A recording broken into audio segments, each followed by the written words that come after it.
You got a picture there, Dave?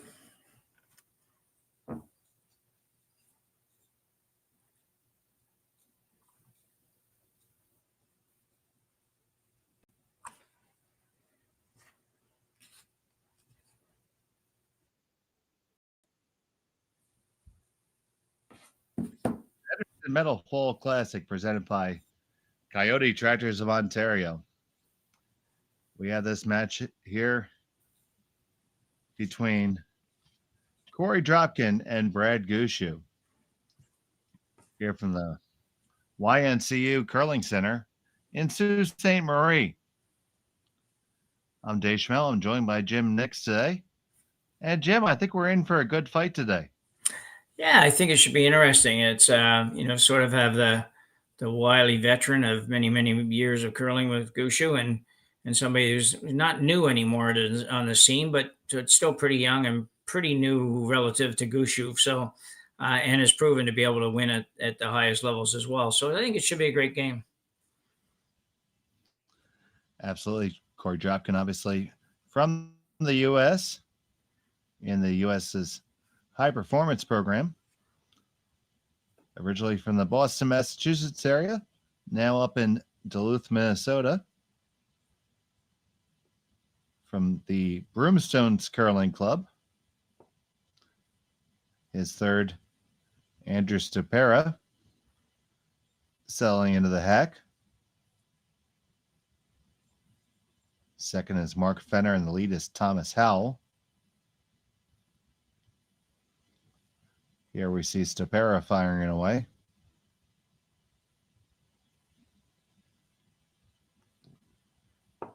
That stone goes away with no problem. And of course, Team Gushue. Yeah, Mark Nichols, a longtime third. Adam Casey throwing the lead rocks right now, and Jeff Walker throwing second, or at least that's what they did earlier today. Believe they're still doing that. Didn't catch the beginning of the game. We were waiting for our feed to come up.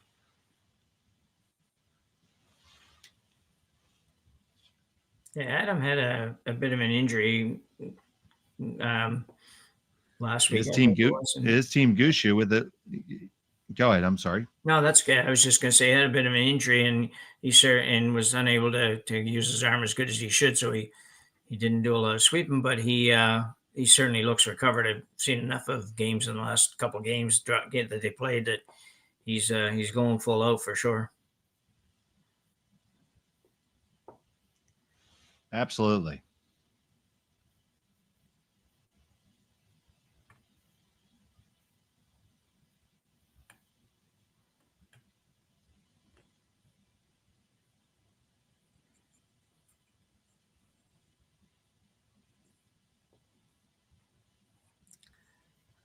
I would expect if we don't have any rollouts that we'll see a series of just hits to the end of this end at this point. So.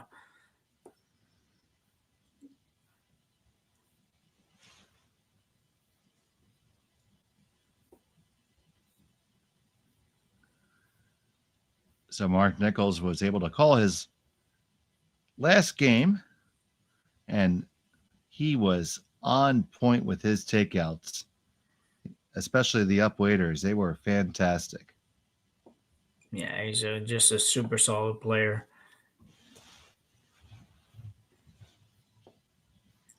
He did a good job at skip too when Gushue got hurt a few years ago and missed a fair bit of a season. And Mark went in and skipped, and they didn't really seem to be that much worse for wear for that.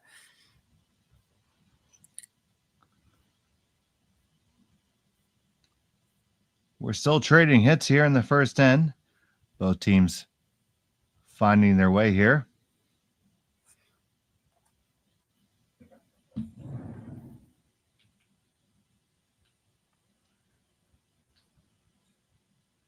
That one goes away with no problem.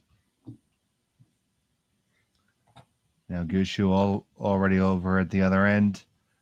Knowing what's coming, both teams willing to bank a little bit of time here in the early going. This game is on the clock. Not many of our cash spiels are. But this one certainly is because, well, frankly, there's a lot of cash in the line.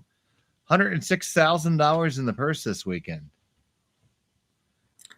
And not surprisingly, that's brought out a lot of the talent. Yeah, that's a big number for bonspiels anywhere in the world. And I say, apart from the slams, I'm not sure there's anybody that's offering anywhere close to that kind of money. There might be an event somewhere that is, but be very, very few and far between. That's for sure. So certainly thank all the sponsors, especially Henderson Metals and Kioti Tractors, for helping to put that purse together.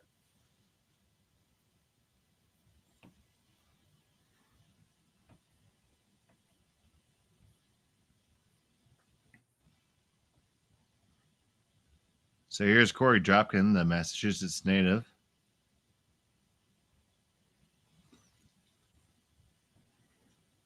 With his ball cap on like always. He needs to get by that one. He's by easy. Yeah.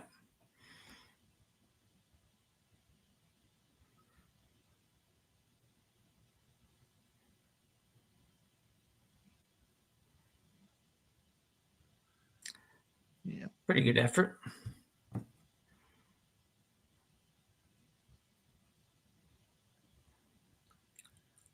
And now Gushue with his final stone's going to look for the blank.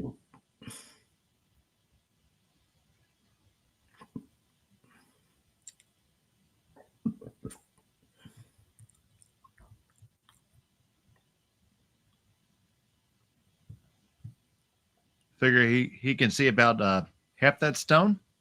Yeah, I think that would be about right. Certainly, and from that hack, maybe even a touch more than half, but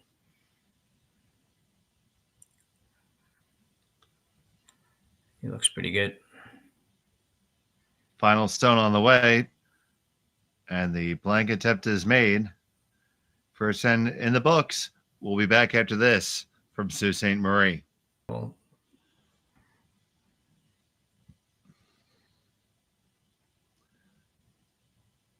And we're back here in Sault Ste.Marie. And number 2, Brad Gushue still with the hammer here. Scoreless game. Dave Schmel with Jim Nix. This match between Gushue and Dropkin. Adam Casey throwing the lead rocks this week.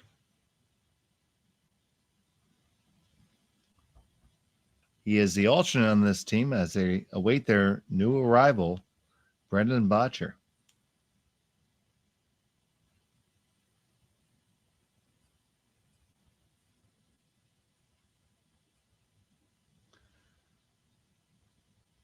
Comes just under the center guard.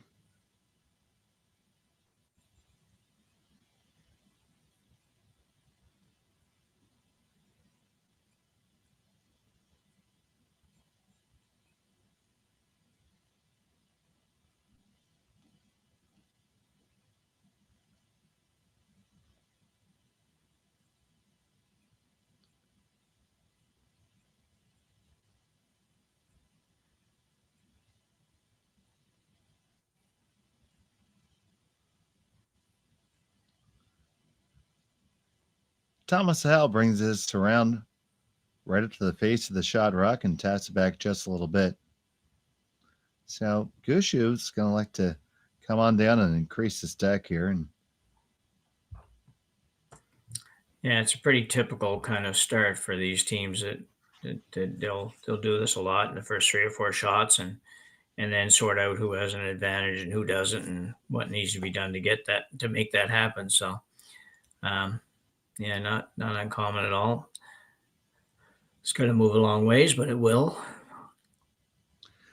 Yeah, we've seen tremendous finish on these stones. They were textured overnight. So now it's the 4th game on the rocks since they've been textured. So probably evening out just a touch, but still curling a lot. Yeah. Yeah.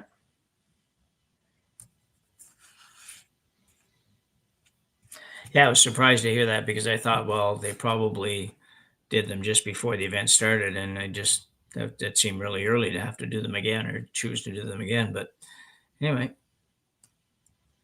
curlers like to curl.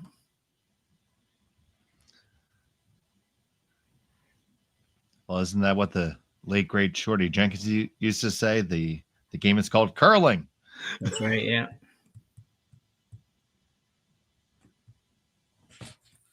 That's a nice shot there. Absolutely, Lee's Dropkin line too. They should have an angle here for the double if they so choose. Yeah, it looks like it's about a half a rock double, and I would expect that they would go after this. Jeff Walker. Not throwing a ton of weight. Casey on this hard. On the one, they're going to roll on over. Does the other one clear? It doesn't, but look at where that rock just sits. Pretty well buried. Maybe half exposed, but not too bad. Yeah, it's a good shot because it puts it, even if Korey's team makes the takeout, they're probably going to flop a little bit towards the other yellow, so it offers up the double for Gushue after this shot.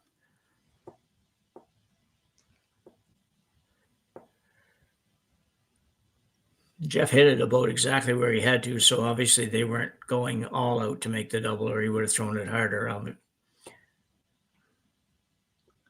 Saw a couple instances earlier today where, this one's going to wreck off the hand of Fenner and drift into the 12-foot. So that one got away from them just a little bit.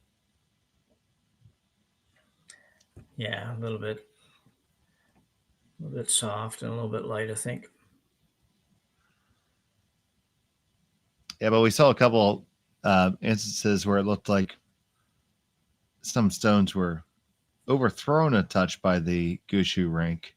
So maybe a little adjustment from the skip there just to make sure he makes the better half of the shot.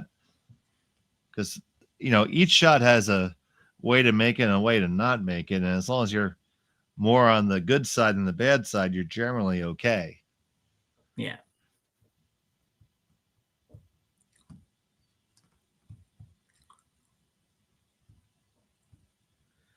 So now it is Dropkin on the back of the button. Gushue on the top four. He's calling for the quiet weight hit and roll from Andrew Ste.Marie. And I'll get this out of the way right away. A shout out to Aunt Sue and Uncle Bill, who are surely watching their nephew, Andrew Curl, this evening. Both members of my home club. So hello, Bill and Sue. A good chance for Dropkin here if they can make this right to be able to be in a pretty good position. It's got a curl, though. Not going to quite do it.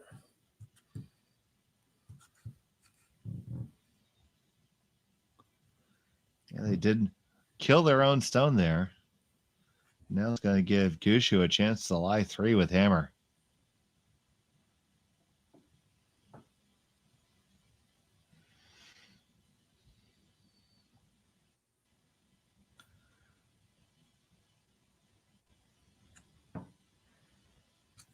Yeah, the only saving grace for Dropkin is they should all be pretty bunched together, so he should escape or should have a chance to escape anything really dramatic in this end as far as score goes. But yeah, I was going to mention that to you, Jim. I was wondering if you ever thought, well, they might end up with that after this. There is a way to get that stone to go the other way. Yeah. But that one did jump on him. Yeah.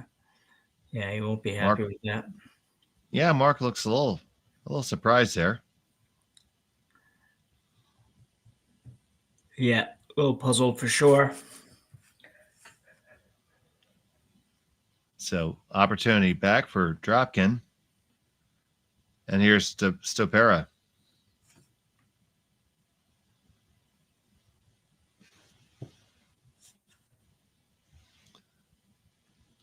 Fenner looking to hold the line. Now Hal's going to carve it over just a little bit. That was nicely done.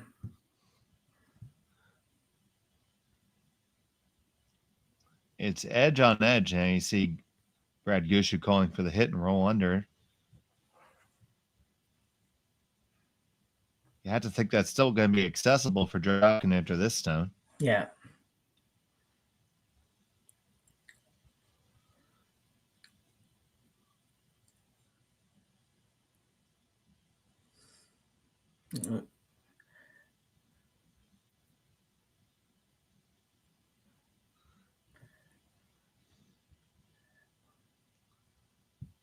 Well, this end changed around quite a bit in just a couple of shots. Oh, it certainly did. And I just noticed that Adam Casey is wearing a Jeff Walker jersey. Yeah. It's a good thing he's got the hair. Yeah. Yeah, you'd think a fifth player. I think they plan on him being the fifth player, that he'd have his own shirts, but I'd be saying, how about me, Skipper? yeah. Yeah. Trying to tell me something, Skip? Yeah. I just kid, guys. Please take it easy in the chat before you go crazy.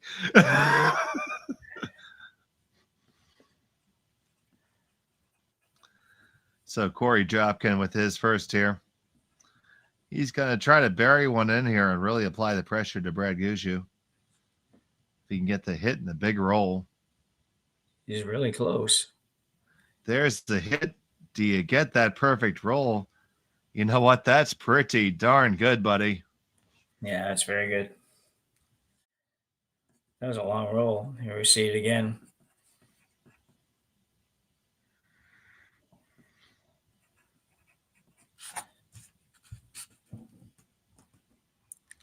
Yeah, super shot.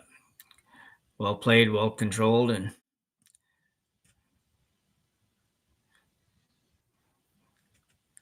I don't know for sure if Gushue can make the double here, or if he just wants to make sure he gets that one off the forefoot.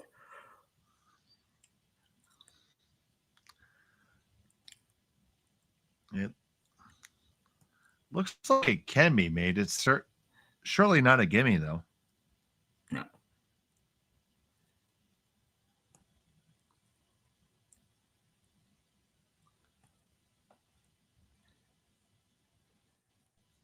So here's Brad Gushue with his first in the second end.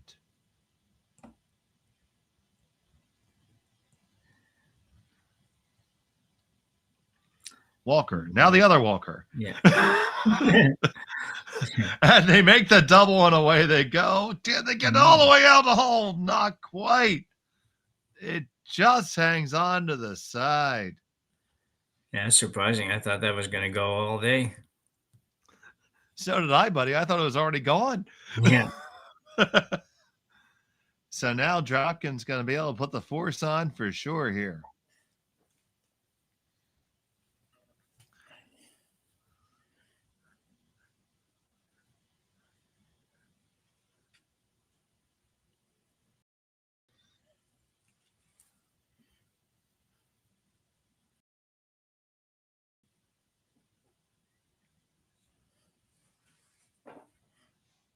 Korey Dropkin with his final here in the second.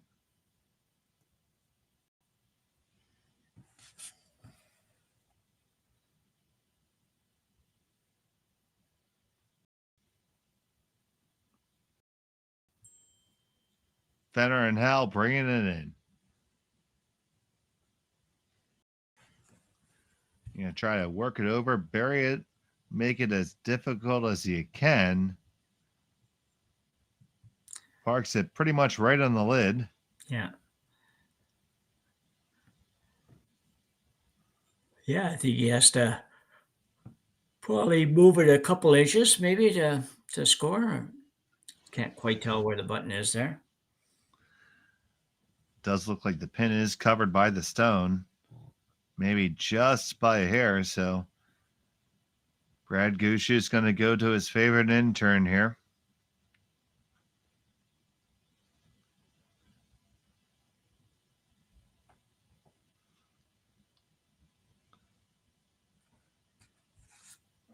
Final stone of the second end.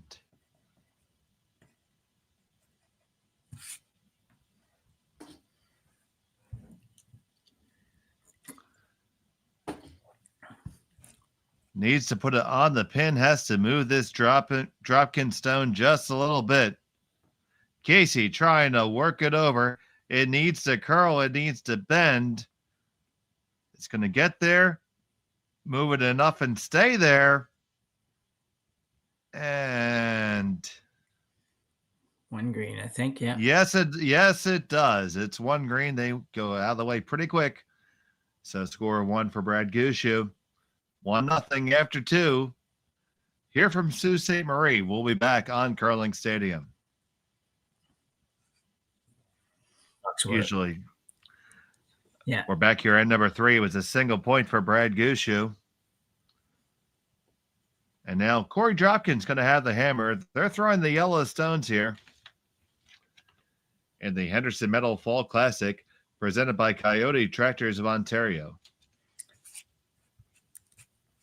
Yeah, good job by the Dropkin team forcing Gushue to 1 in that last 10, and good job by Adam Casey on Brad's last shot because he went right from release to stop, and he needed every bit of it to get it to move over and to get it together there. So good job.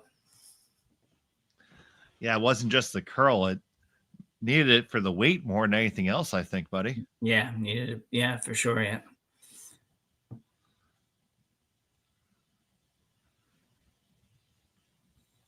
So here is Adam Casey.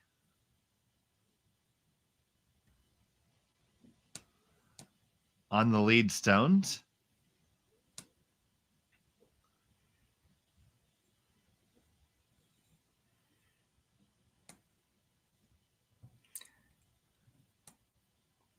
Former skip himself. Yeah, I think he's played most of the positions really over the last 10 or 15 years or so, whatever it's been.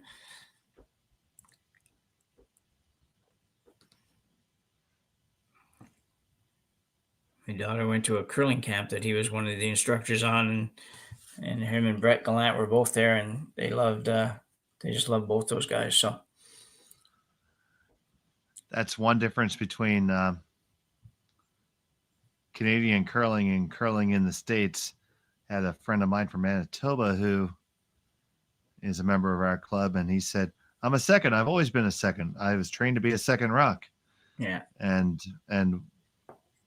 we don't get that really because a lot of times we don't have teams per se. We're just thrown together on any given day. We play all the positions pretty much all the time. Sure, yeah, people might skip more often, but the whole fact that you're trained and say, oh, you're going to be a second. Yeah, you should be a second. Yeah. That doesn't make a lot of sense to a lot of people in the States. I won't lie. Yeah. Yeah.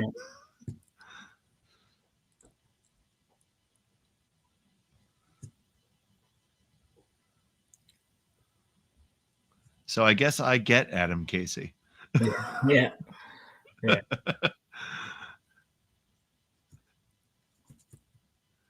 And right now he's going to get that rock right where it needs to be. What a brush. Well judged by the front end there. Yeah, really good shot. I don't know. I assume that's what they were trying to do. I thought at first maybe they were just throwing a little freeze on the yellow one, but maybe they were going there all along. And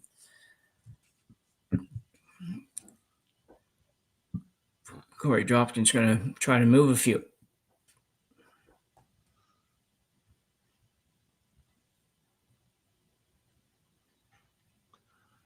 Here's Fenner firing away. Needs to curl up to hit more than one. It's just going to be a straight peel. Yeah, he definitely would have liked to have got a couple there, but needed to come up, like you say, about probably another inch or so to get two.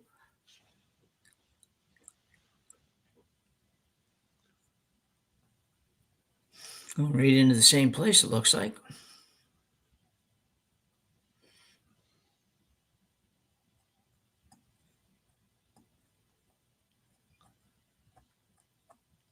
Walker with his second.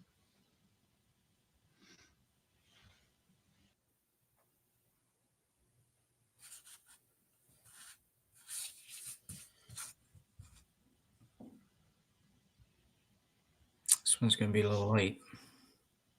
It is a little light, and it's going to wreck on that guard and move things around a little bit.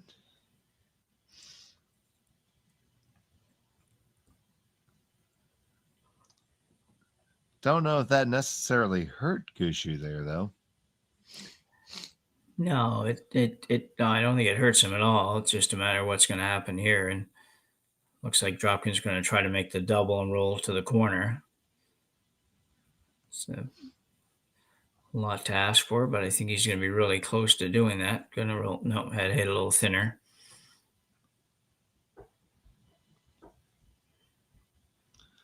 Not a bad effort, just a really tough shot. Yeah.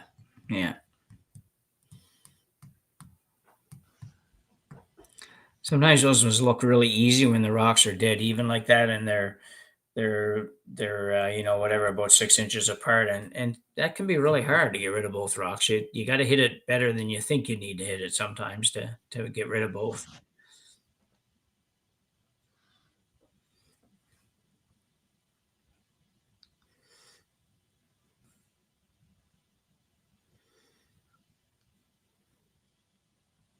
So here's Mark Nichols.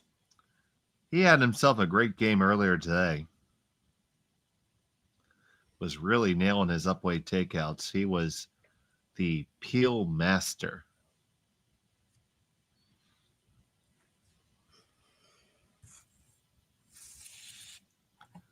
Casey, another big scrub.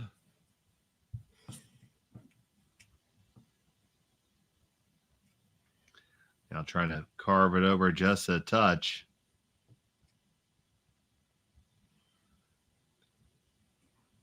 Pretty much what was requested.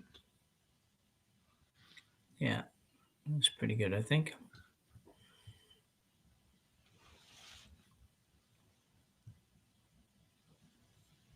So you see Korey indicating to hit that one at 12 foot and roll underneath the corner guard.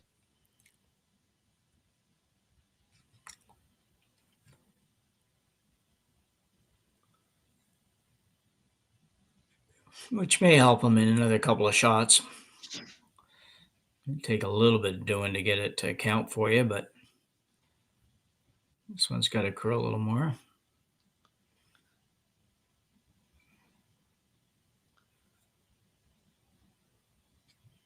Not going to catch enough of it, and it is going to spill. So it leaves just one rock for Korey Dropkin in there, and there's 3 for Gushue.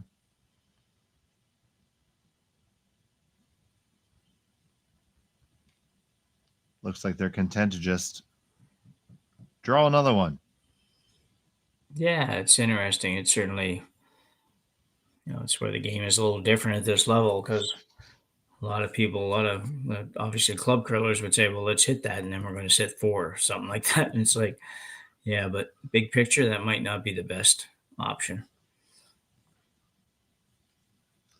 Well, you have players capable of removing 3 rocks with 1. Yeah, exactly. Line 4 doesn't necessarily help you sometimes. Yeah.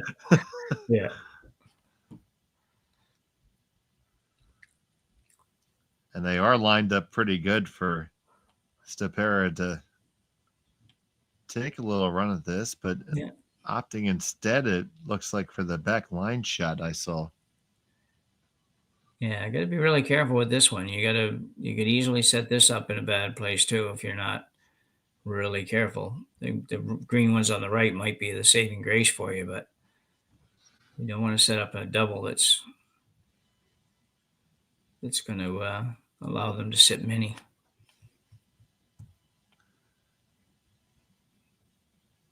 This looks pretty good. Yeah, back and forth between the 2 brushers, always a good sign. A tap up, and moves it back. It still Gushue sitting 1, but I think that's a pretty good result there for the Dropkin rink. Yeah, I think that's a really good result.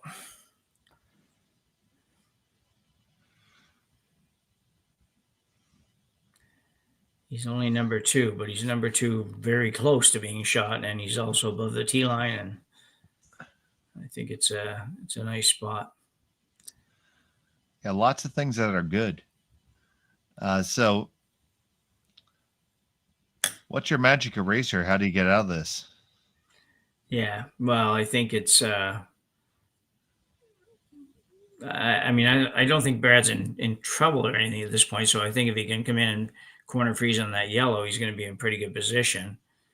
He just has to make sure he doesn't line it up with the back one at all.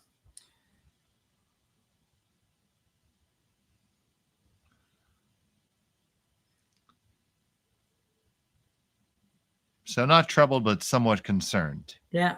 Yeah. That's fair.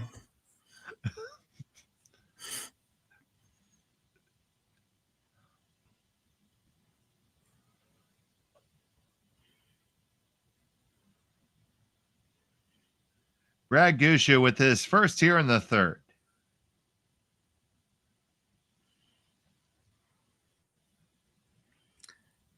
Be pretty sure he's going to be close. Oh, it's Casey really going holding hard. it past the guard. You can't overcurl. You don't want to wreck there.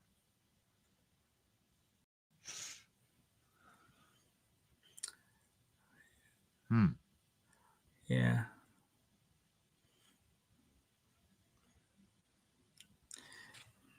It's interesting. I think he's it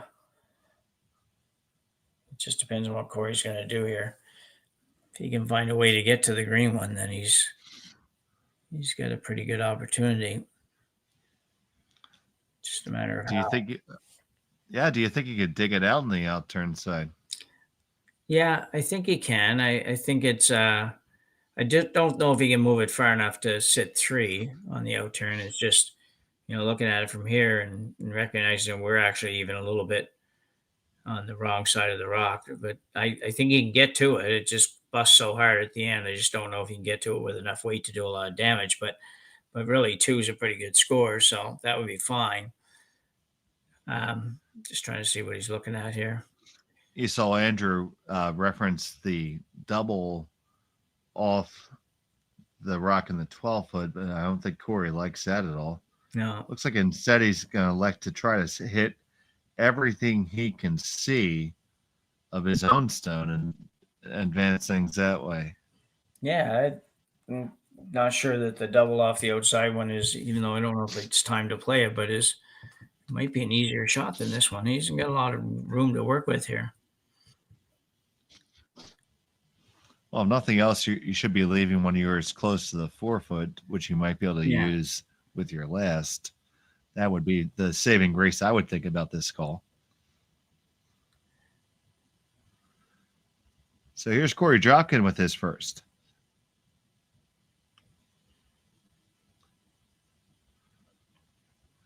Just a heavy clean. Now trying to hold it. You got a skinny. You had to just paper it. Oh, when you just wreck them up a little bit, but that's, you do move it off the button.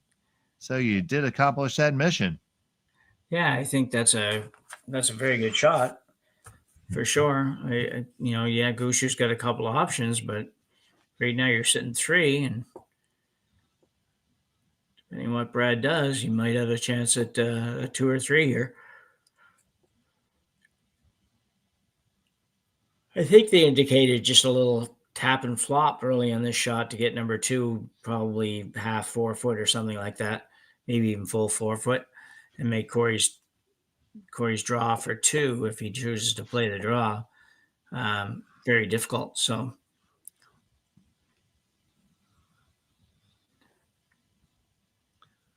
Been a very interesting end thus far. And now Brad Gushue is going to want to make sure it doesn't get crazy.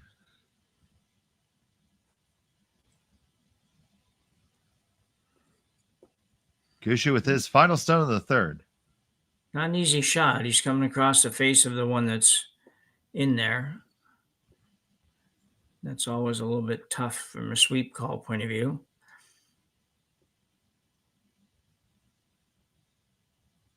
Ooh. That slides on by after the hit, and Dropkin's looks gonna like have he to got go. a shot at, Yeah, yeah, open hit for three. yeah, yeah. Brad's not too happy. I don't know exactly.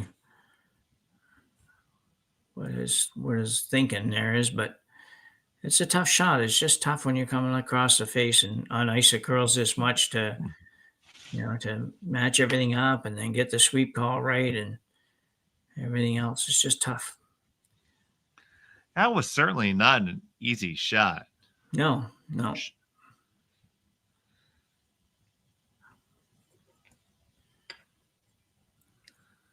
So Korey Dropkin, his squad from the U.S., with a hit for 3 here in the third. A very big shot. 3-1 leads a lot more than a 2-1 lead, and it's I know it's only a point, but it's a big point. Final stone of the third.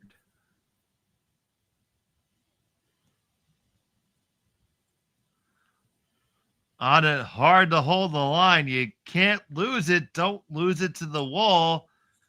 You're going to get just past the guard and you make it. Yeah. And there you go. 1, 2, and 3 for Korey Dropkin. It is 3-1 after 3 here from Sault Ste.Marie. You're watching Curling Stadium, and we'll be right back.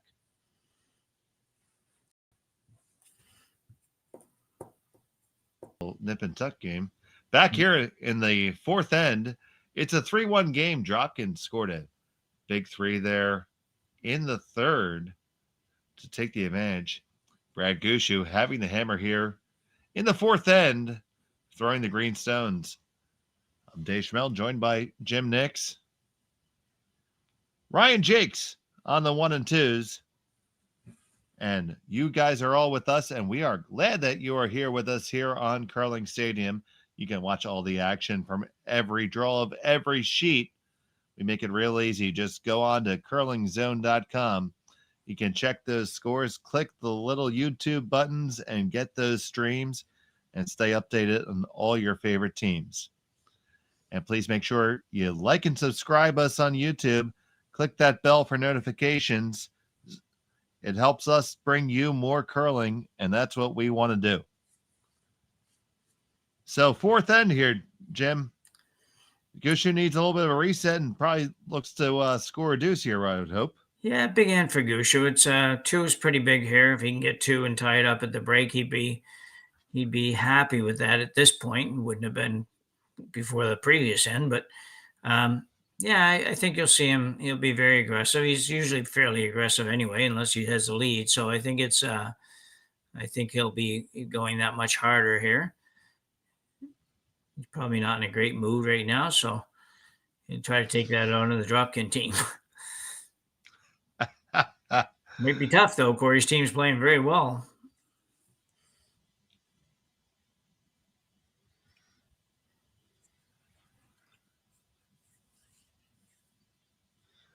Here's Adam Casey with his second here.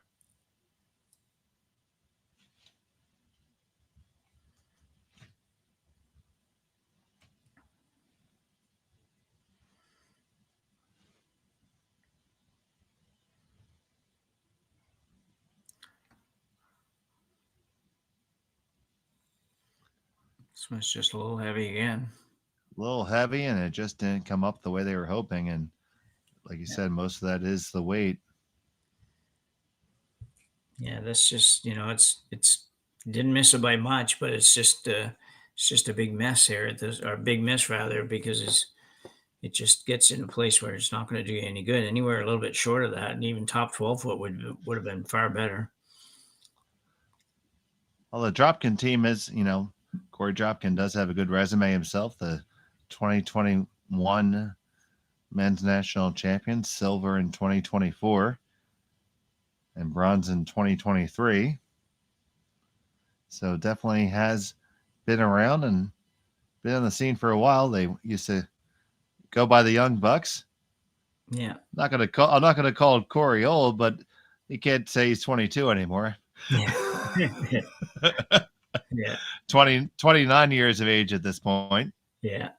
Yeah, that moniker stayed with them for a while, though. That was pretty much what everybody knew them by.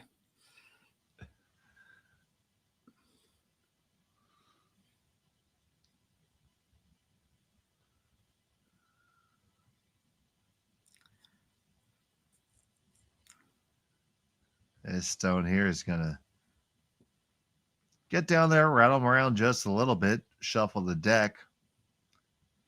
Yeah, good Still shot by Dropkin. Jeff. Yeah, put that. Sorry Yeah, about that. Put their stone in a pretty good position here. So it's a good shot. Dropkin's still sitting too here. He's going to look to draw in there too. We're going to continue to play this cat and mouse game that we saw play out actually in the last end a little bit and end up in Korey's favor. We'll see how it goes this end.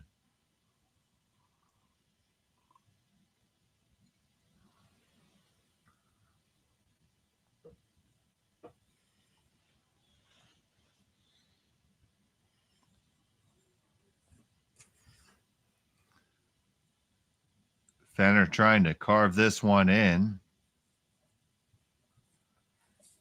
Probably a little bit heavier than they were hoping for.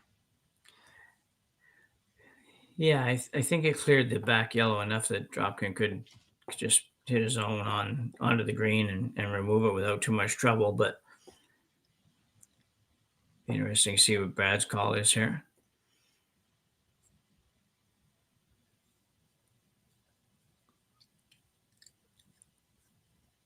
He's afraid of rolling somewhere that would just set up the slash double for the Dropkins team. I think that would they're having a pretty good good conversation about this. So what do you think are the biggest concerns here? You say the slash double, so if you're going to worry about that, where are you going to put it instead? Well, I think where Brad just indicated, you can hit that and roll just to the outside a little bit. Still sit in a decent position. The other option I thought was the top one, just tap the green one a little bit and just change the angles of hair so that you're not lined up on both of your greens sort of thing. So, or both your yellows rather. That should be okay. They will make the double take out there. Does Jeff Walker. It's Gushue, line 2. With no real double to speak of, I think it's it's not really there's not really a double there, so that leaves Brad in a good position to sit 2 after the next shot too. So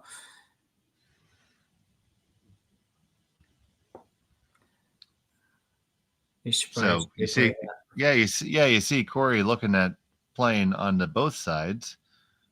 Now electing to throw board weight here.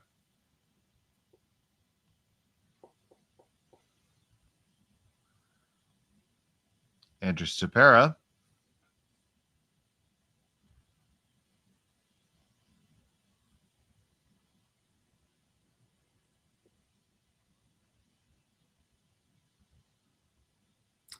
This could be real good too. Sit right there. Nice hit and stick there. And now is just the sole Gushue stone. And you hit it, you're going to set shot, but is there really a super place to roll to? No, there's not right now. I mean, I think it's just a nose hit here. If you can roll out, you can roll to the right a little bit, I guess, and still be number 2 or the very least number 3. But I don't think he wants to do that. I think he's looking just to hit this right on the nose.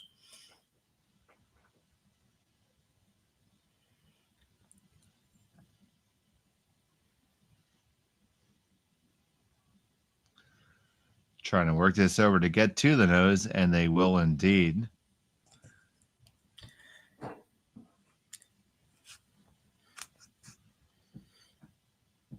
Good shot by Nichols there.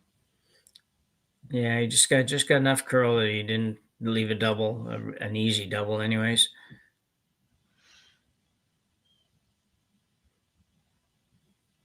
Now you see Dropkin. He's going to make a play on the run back, it appears. Yeah. Indicating peel weight.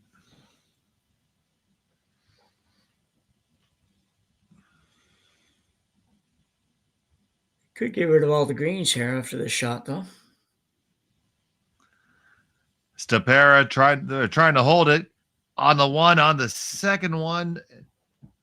end up clearing their own out instead, but they do leave themselves kind of cornered to the Gushue stone. So not 100% the shot they were intending on, but not a bad leave. No, I think it's a great leave. Yeah, it forces Brad to do something with it, and there's not a lot of rock stuff to come in this end, so he has to be thinking about, well, even if I can get rid of that, whatever am I going to be, and am I going to set up any kind of a double or anything? Because he really wants to avoid a double at this point. You've gotten to, the 2 rocks left for Dropkin, and really good chance at getting a deuce for Gushue here, as long as they don't set up some kind of a double.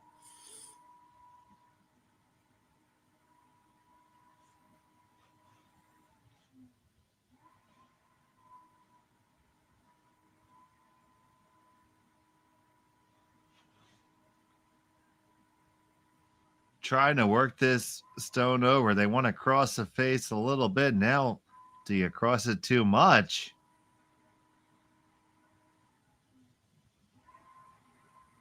That's not too bad. Now, No. you see Dropkin going right to indicating that he wants to run back the yellow again.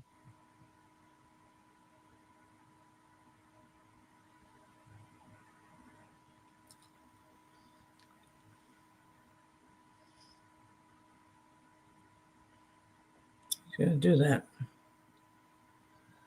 That was his first instinct, and usually you want to go with your first call. That's generally the shot that you want, right? Yeah.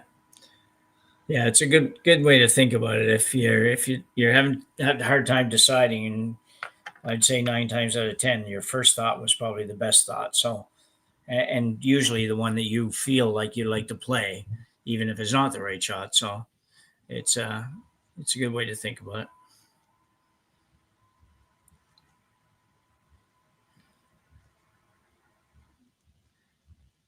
This is a big shot, and if you make it, it's a good result.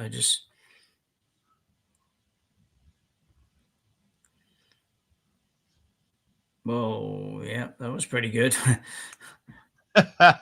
I will say, indeed, my friend, they all move, and it's only a Dropkin stone left in the house. How about that?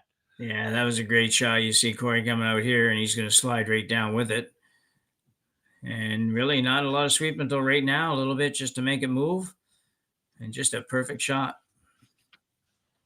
And Korey had to show off and slide behind his stone the whole way so we couldn't see it. Yeah, yeah. Yeah. It's you don't see people slide that far too often anymore. Everybody's knees are too sore for that. You saw a big smile on Korey's face there in the back.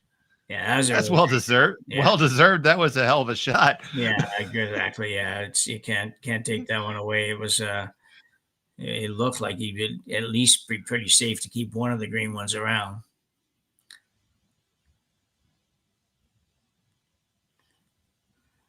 Brad's going to get a roll. I don't know if it's the roll he was looking for. Can he get it over behind the corner?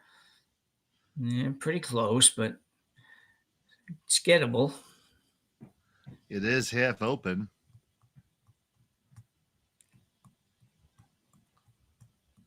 And heck, if you're going to throw that run back triple or quad or whatever the heck it was, you better be able to make this. Yeah. Yeah. Yeah. I lost count as to how many stones moved there. Yeah. Well, he's going at this like fairly firm too with that ice. So I guess it helps that you just threw that way. You're good. That's what's in your muscle memory at the moment. Yeah. Yeah. So Korey Dropkin with his final here in the fourth, looking to pick out this rock from Brad Gushue and force him to take the blank. Although it might be a split if Brad wants to take it on, but let's accomplish this one first. Yeah, I don't think it. I think it's a lot further out than we see in this picture, so I don't think it's really there. Waiting for it to curl.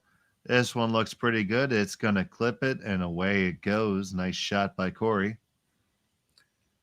Yeah. Yeah, it wasn't, for these guys, it wasn't a real hard shot, but it wasn't a gimme either. You could only see probably 3 or 4 inches of it, and it wouldn't take much to miss it, anyways. And with that, Gushue has delivered his final stone. It's a blank end. Yeah, I think the After brand. 4, it's 3-1. We'll be back after this.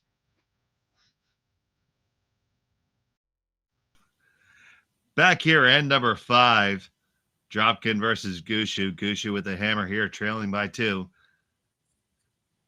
With the hammer, and when we get a moment, we're going to take a big shot at what changed the complexion of that last end. Yeah, one more look at this, and this is a tremendous shot by Korey Dropkin. It's not an easy shot by any stretch, and if you don't make it, you could be looking at a 3-ender. Instead, he makes the run back, gets both greens, and nothing but yellow left in the house.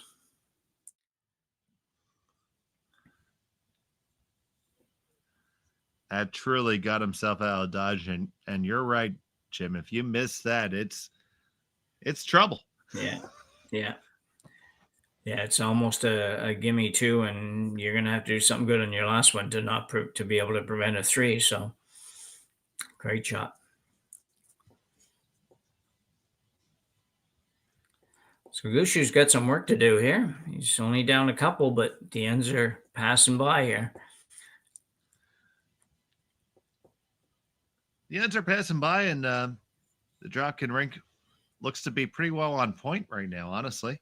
Yeah, they really are. Yeah, they're not doing much wrong, that's for sure. And again, we do have 28 of the very best teams here, attracted in no small part by the $100,000 purse here at the Henderson Metal Fall Classic. We thank them and Kioti Tractors of Ontario for putting up all that extra money. Yeah, that's a lot of extra money. That's not that easy to come by. Sometimes a little bit easier out west, I guess, probably than in the east. But these guys are only sort of bordering that, and I know it's a great hotbed of curling, a great curling community. But regardless, that's a lot of money to track down to run these events. Yeah, the entry fee was $1,500, so that means a good $65,000 is at it. Yeah.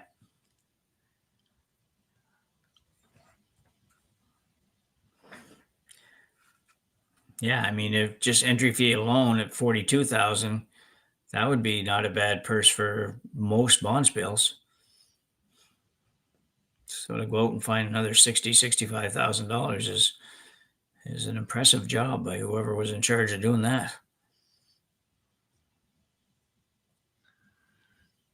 And for those of you looking for score updates, we'll get them to you in just a minute, but you can always grab them right at curlingzone.com.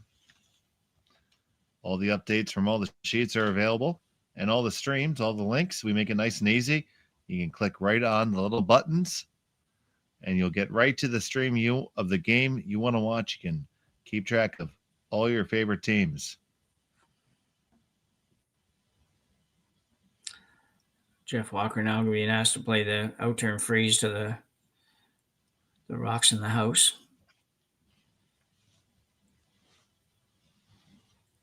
I don't know if he's going to get there.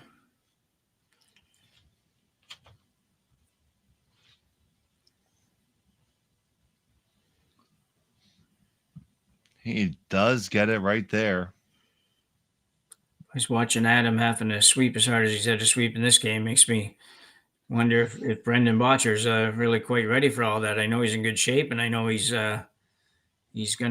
will be able to get to there, but it's going to be tough at first. They wear you out a little bit. So it's I don't know when he's joining. I don't know when Brendan's joining these guys. We've talked a lot about the new addition to the Gushue team, and Brendan Botcher, obviously a tremendous shooter. They make everything for you, and his adjustment, and he's pretty open on that. And same as Brad, both have talked a little bit about there is going to be an adjustment time and an adjustment period, and really, if he can become a good sweeper, which he probably already is, to be honest, it's a little bit of a myth in these days where the skips can't sweep. So um, true in some cases, but most cases it's not quite the truth. So it's going to be an exciting time watching what happens there. And I know everybody has opinions on it, some positive, some negative, but these guys they think these things out pretty hard. So it's going to be an interesting addition. And I do agree with you with that being a myth. I mean, Brendan's played a good amount of mixed doubles, so you certainly have to sweep in that game. Yeah, you do, and you got to half the time run up and chase it down before you sweep it. So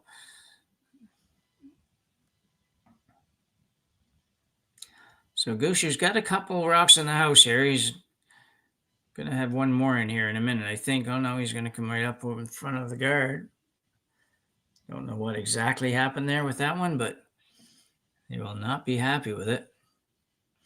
A quick look around the rings, Jim. We have Epping 2-0 over McEwen. Schuster 2-1 against Mike McEwen. It's Mike McEwen with the lead. Morizumi 3-2 over Brad Jacobs. Maeda 5-0 over Simmons. And Abe 4-2 over Kui. That's interesting. Kui's having not a good weekend so far, so that is a C event game. So yeah, loser of that game will find their weekend ending. Yeah, another team that's waiting for their fourth player to be able to make a to join the team basically. So Adam Shlinsky is playing mixed doubles this weekend as well. I think on the U.S. side, I think if I remember right, but anyway, he's playing mixed doubles and wasn't able to make this, but he'll be joining them for probably their next event, whatever one that might be. But these guys play a lot, so it's probably next weekend or the weekend after at the latest. Here's Mark Nichols with a stone on the way. Casey tried to hold it on. You might be able to get them all to go right now. Hit the one. There goes 1, 2, and 3. They're all moving. Do they all go? And tell you what, that's a great shot. He's sitting two. Two of them go, and you leave yourself sitting two. Once again, Mark Nichols on the hits. Yeah, I don't know. I don't even know what hits what and everything else, but he throws it, hits it into the pool, and everything was just lined up well. And then Jeff made sure he got that one over behind the corner without sweeping it out past the yellow. So great job. The double's here to return though for Dropkin. It's pretty flat, but I think it is there if you want to throw it with enough force here. That is going to be the call for Andrew Stepera here. Yeah, there's very few competitive players that can't throw the high hard one anymore. Some better than others, but he's probably pretty close with this. On the one, work on the way over, and bang, bang. Not only do you make it, well, you didn't clear it, but you got two under cover. That's just about as good enough. Yeah, you'll see it again. These guys just make this look so easy. This is not an easy shot. These rocks are pretty flat. You got to hit this solid to get this over to the even to get it in the neighborhood of the green one, and he makes it really easily and get the perfect roll. And like you say, Brad really can't do anything with those rocks over there. He's going to have to come around the front, I think. Looks like an out-turn draw around, so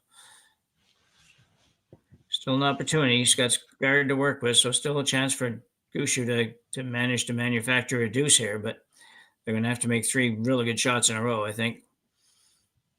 Right now, both these teams are making it look easy in this end. Yeah, they are. Yeah. I assure you it's not.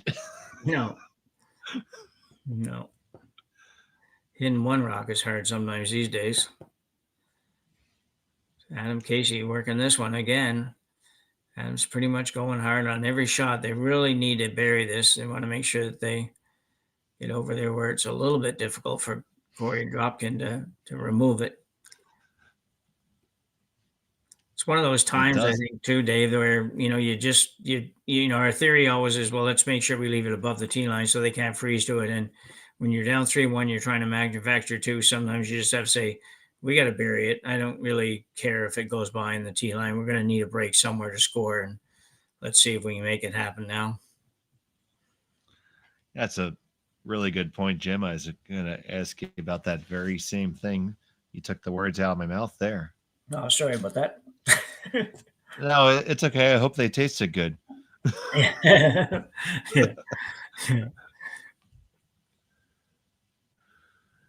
So Korey's got to try to follow it down. He has to make a good one here, or else Gushue can start to manufacture something.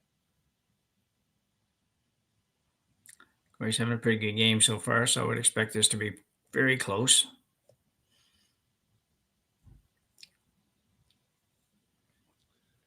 Fenner and Howell on the brush.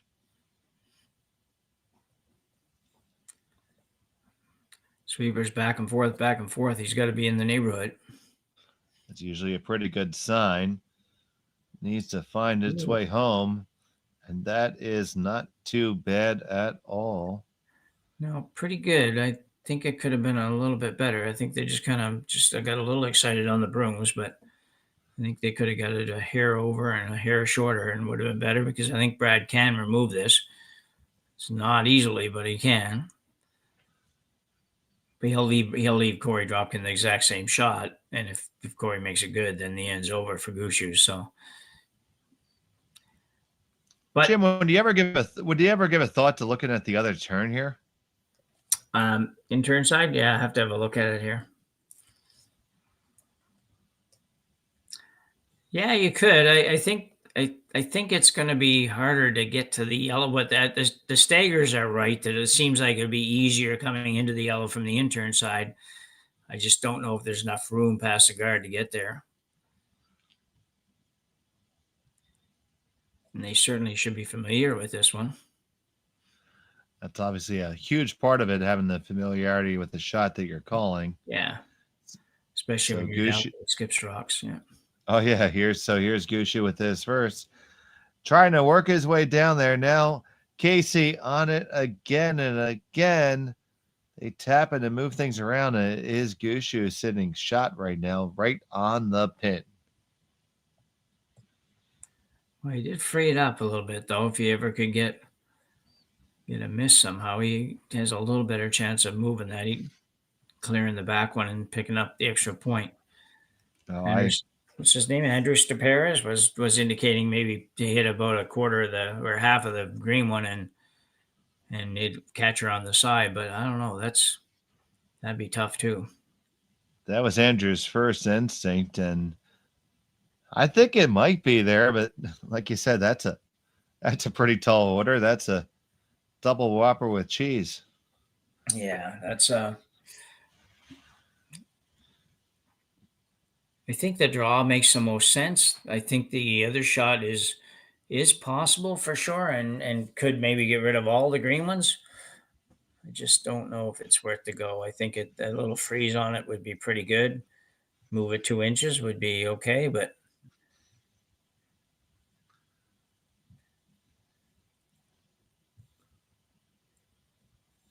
little help from second stone, is it? Mark Fenner? Yeah, that's Fenner coming on down to give some input.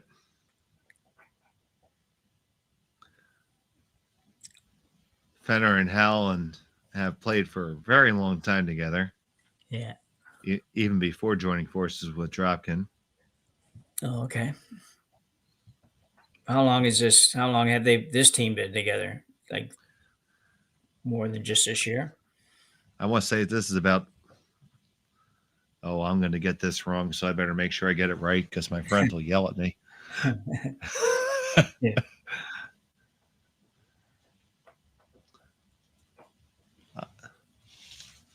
I had to guess they'd be like everybody else. They would have tried to do it in term ready for the quadrennial.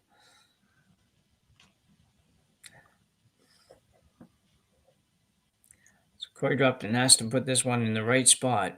Get this in the wrong spot, you could drop 3 here, so you got to be careful.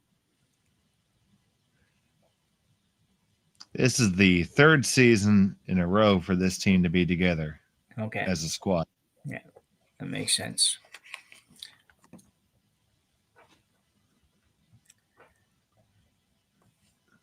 The year prior, as opposed to having Andrew Stopera, it was Joe Polo throwing third, lending his tutelage, so to speak, to Korey Dropkin. I do remember that being the joke, that he was the old man amongst the young bucks.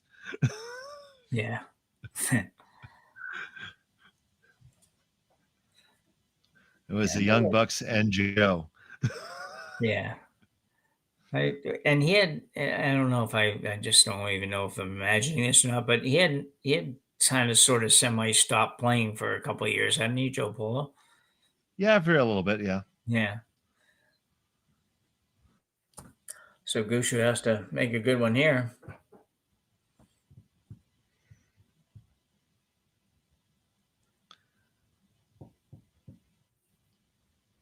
And Tyler George now works mainly as an ambassador for curling, doing a lot of our broadcast.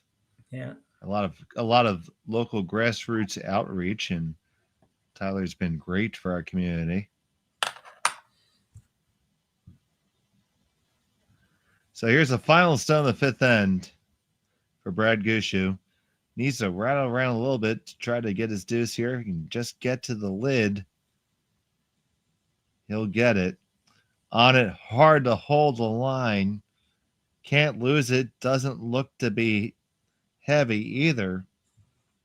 Do you have it there? Now, do you have the line? Carve it over a little bit. And what a shot by the veteran Skip. And he gets his deuce. So a score or two, and we're all tied up. We'll start over again in the sixth when we come back from Sault Ste. Marie.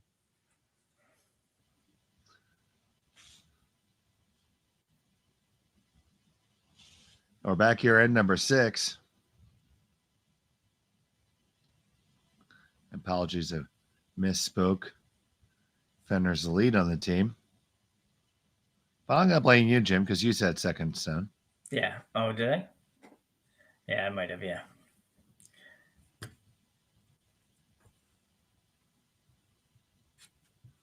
Yeah, it's Fenner that threw it, and it was Hal that came down. I got my boys confused for a second. I do apologize. Okay. Mea culpa, mea maxima culpa. Okay.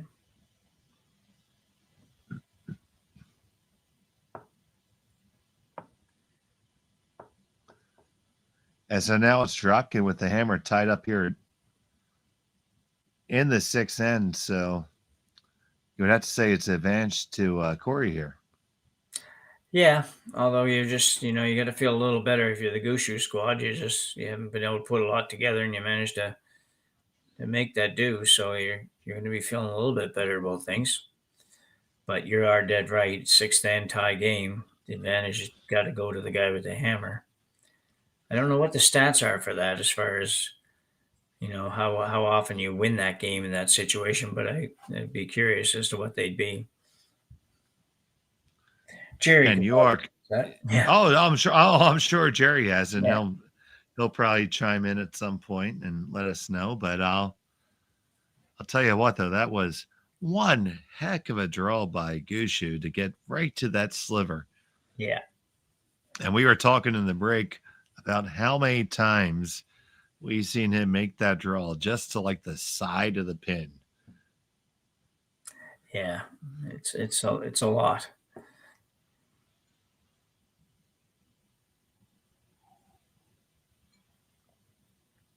That's one of those things. If you're Korey Dropkin and your opponent makes that, you just tip your cap and say, "Nice shot, Skipper." Yeah.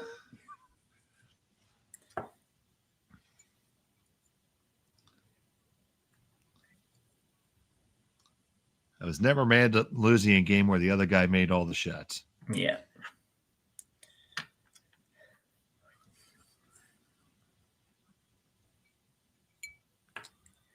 We're playing a little bit of defense here.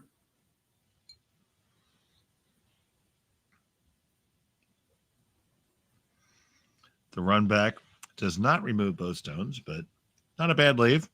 Yeah, good result. Yeah.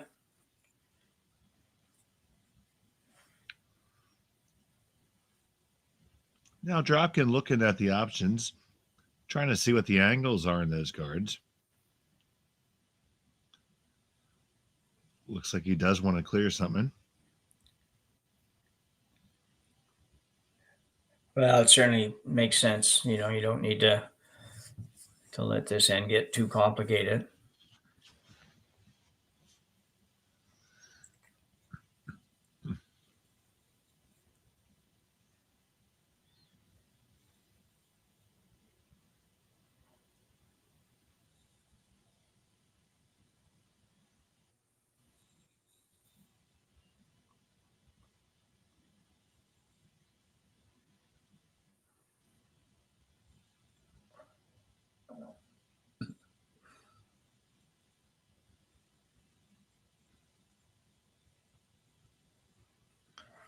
So that mission is accomplished there. So if you're Gushue, are you pressuring hard to force Dropkin to a blank here? Yeah, I think. Yeah, well, you'd love to force him to blank, and at the very least force him to one. Although he wouldn't be terribly upset with taking one, but he wasn't quite sure what Brad was going to play here, so he's on the guard. He's actually going to try to guard the green one, even though it's not shot right now. He's hoping it might be at some point. That's a good draw, good guard.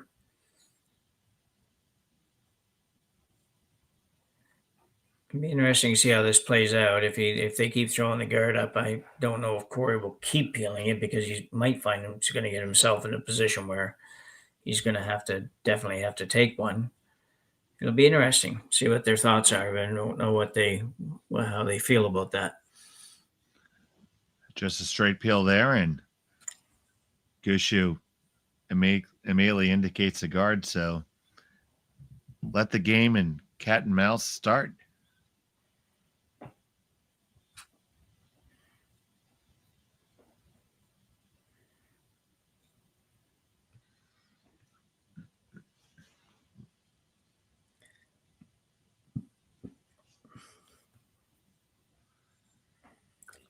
Stone on the way from Nichols. Needs to curl over a touch. Also looks to be a mite heavy. Yeah.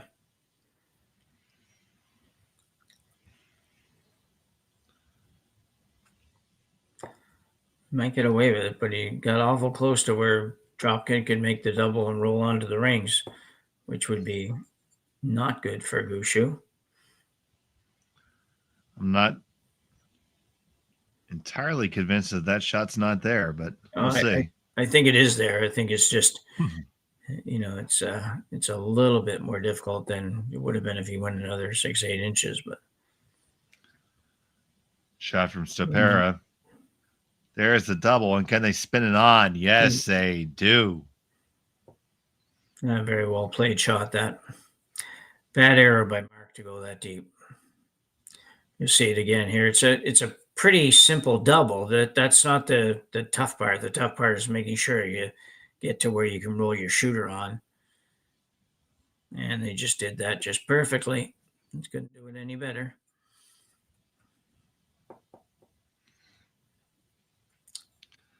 So now it's Team Gushue chasing here a bit.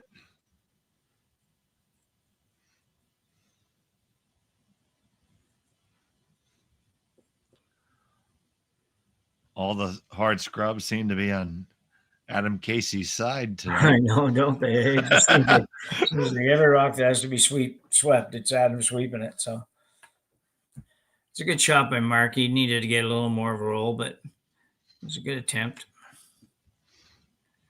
Bad part for Gushue here is that no matter where these rocks go, really at this point, the double is not going to be an easy double.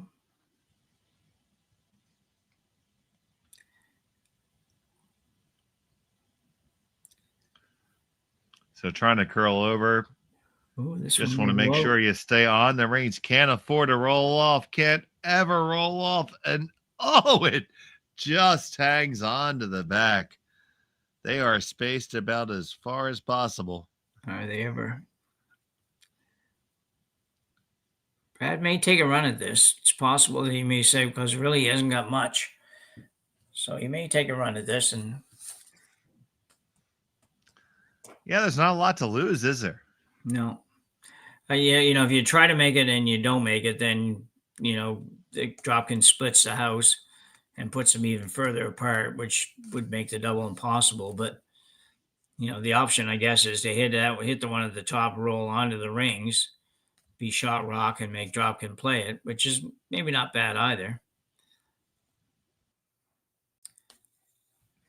So the team's going to come on down and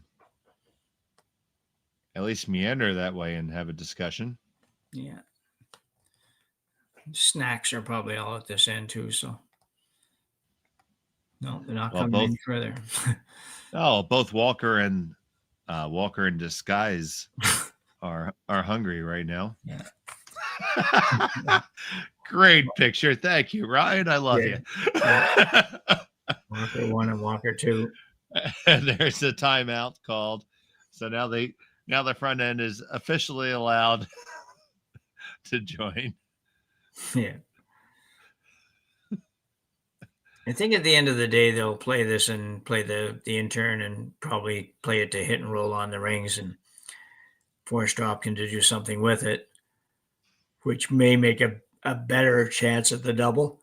I don't think they'll take him under the double on this shot. It'd be tempting, but I just think if you don't make it, you're definitely not having a chance at it on the next shot. So it's either that or you ignore the whole thing, go around it, but I don't think they'll do that either. It puts the whole game on the line in this situation. So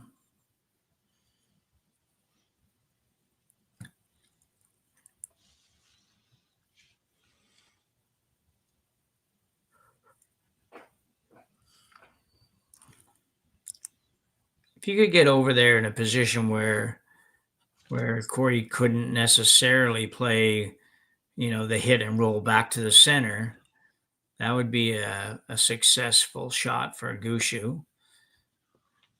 Because then Korey hits it on the nose or hits and rolls a little to the left maybe and sets up a much easier double.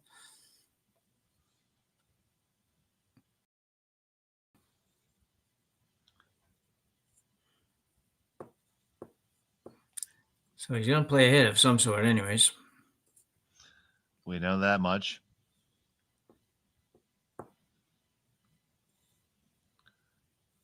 And I believe during that discussion, they solved the problem of cold fusion.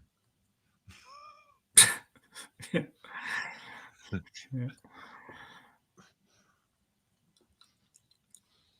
Still not sure exactly what shot he's playing, but probably be able to tell by, speed-wise. So he can't be playing the double, I don't think. Must be playing the hit and roll to the left as we look at it here.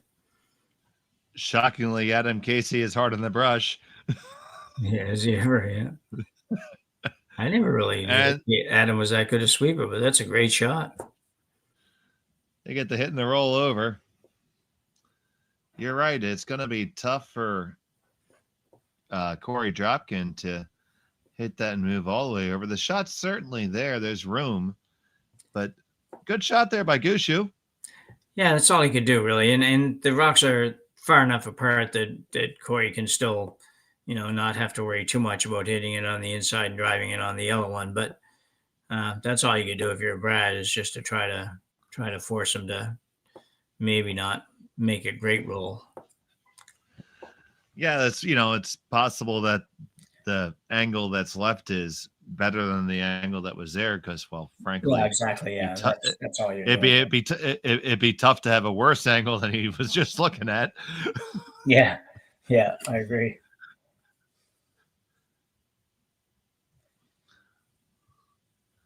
So here's Korey Dropkin with his first of 2 in the 6th end.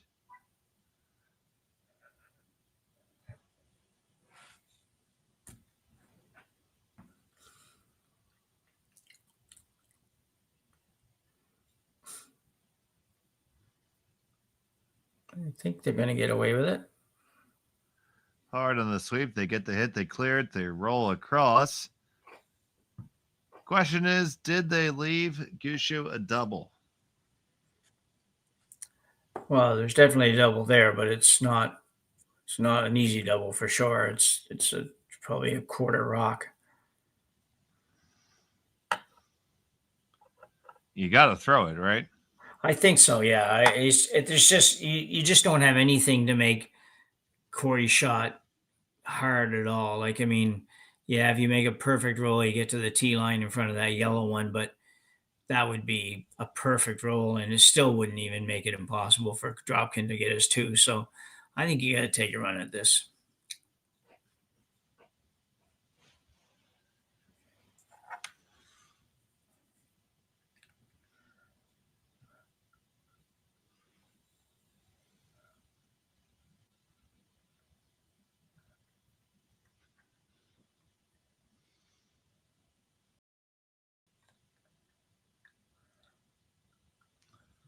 So Brad Gushue, with his final stone of the sixth end, got to make this really tough double.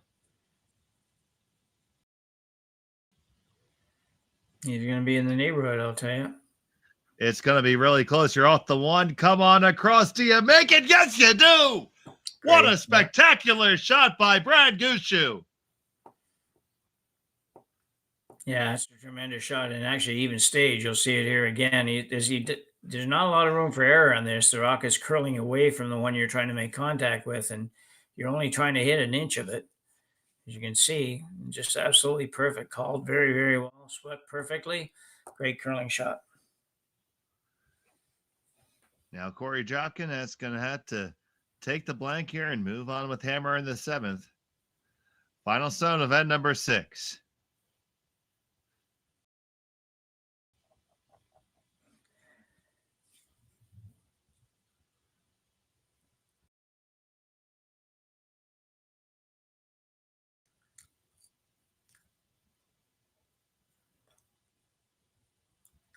And the blank is in the books, but what an end that was. And we're still tied up after 6. Hold on your hats. We got a good one here in Sault Ste. Marie. We'll be back after this on Curling Stadium.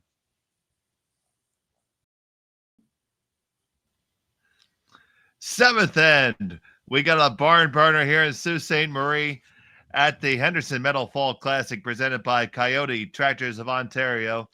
A huge double by Brad Gushue to get out of that end.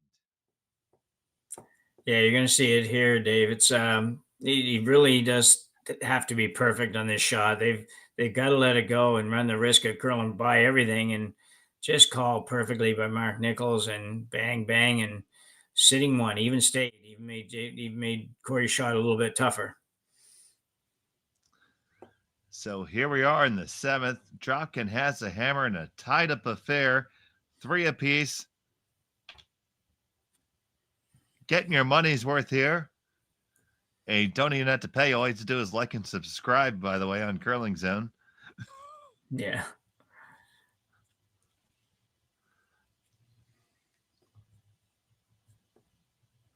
So yeah, the center guard up, and Gushue's going to come up right on down to shot stone. So mentally, you have to not let that deflate you if you're Korey Dropkin there, because you had to feel really, really, really good about where you were there. Oh, absolutely. Yeah. I mean, it certainly is a little bit of a downer because, I mean, you get 2 there and you're just forced to 1 or even forced to 2. And the 7th end, you got hammer going home. What more could you ask for? You're playing Brad Gushue, number 1 or 2 team in the world. So, it's certainly a bit disappointing, but at the end of the day, the blank is probably something you were quite ready to accept going into that end. So you just have to try to park that and just live with what the end result. And it's not like he gave up points or anything. So it should be okay. I think they'll deal with that okay.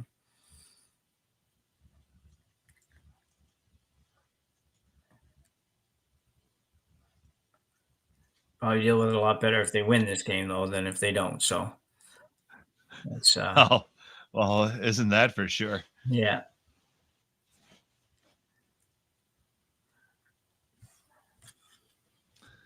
I'd like to thank all of you who are joining us here on Curling Stadium.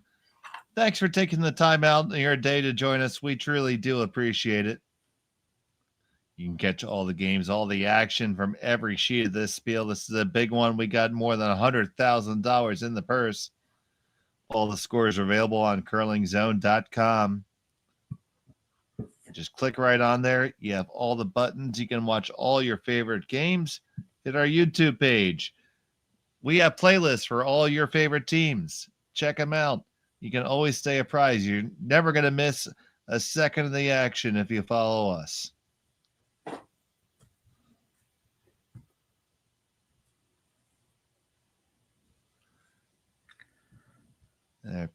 Peel the guard there.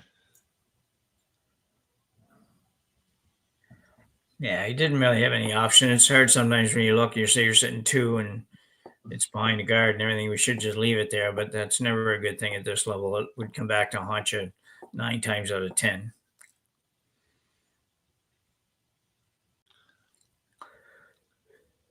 So now, with this up, now without guards, do you think Korey would ever try to blanket again?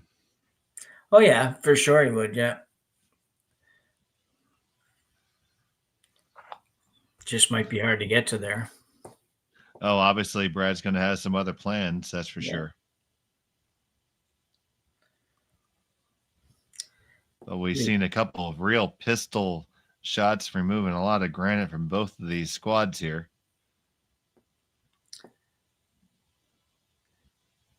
Yeah, it seems Korey's content with just removing the guard as well on this peel. And the only way I think you're going to get to a blank is if he chose to run one hard back into the pile and eliminate a few rocks.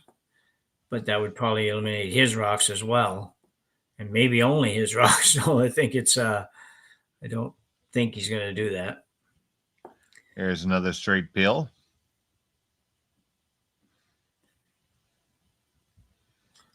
Bit of a guessing game now. Who's going to do what? It's pretty simple at the start. You know what either team is going to do for those first 3-4 shots, and then all of a sudden it gets a little bit more difficult to predict as the rocks gather in the house. Yeah, you saw Brad indicate for a second that, considering playing a little bit tighter to the rings, but elected to throw the guard with this one.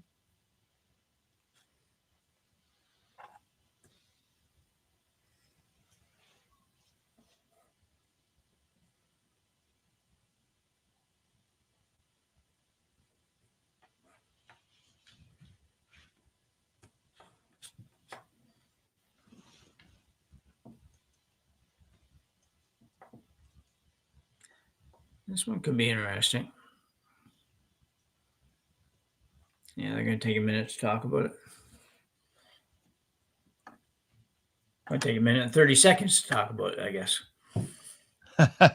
In fact, indeed, there is a timeout called right now. So you see both teams with sufficient time available. 2 timeouts are being afforded to both squads here. Yeah, that's a lot of time left to play 2 ends for sure. So even when it gets a bit congested.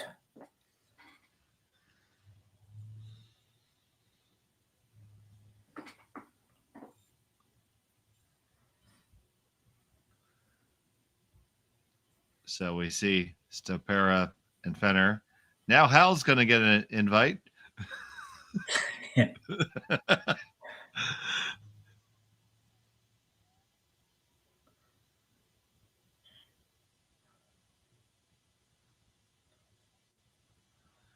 Come on into the party, Tom. What do you think? Is that the coach at the other end? Yeah, I'm trying to see who that is. I know, but he might as well go in and stay warm because you're not going to get much input into this, I don't think. Too far away.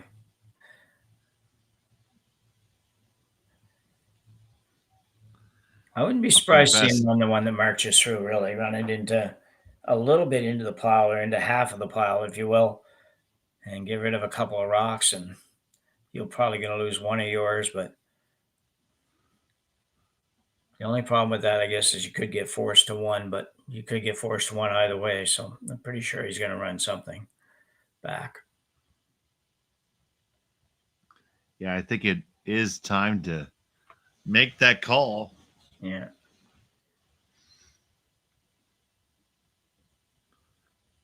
Or make that call even.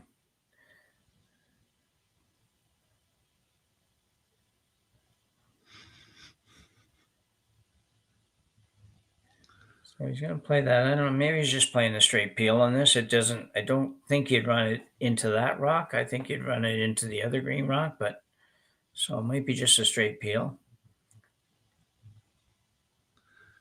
And it is a straight peel. That was certainly the call.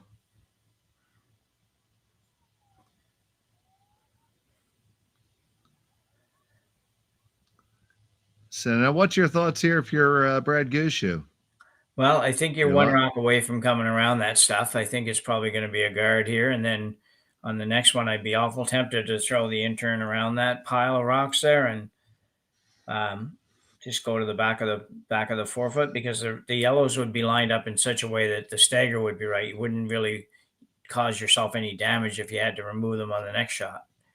I don't think they'll remove them now because if you played it now, chances are really good that Korey would be able to make up one or two doubles and the end would be over for you. You wouldn't accomplish either stealing one or forcing the one. So I see both teams recognizing the gravity of this end. yeah. Adam Casey, or shall we say, Jeff Walker Jr., has joined the conversation. Yeah. Yeah, it's a big moment in the game for sure. It's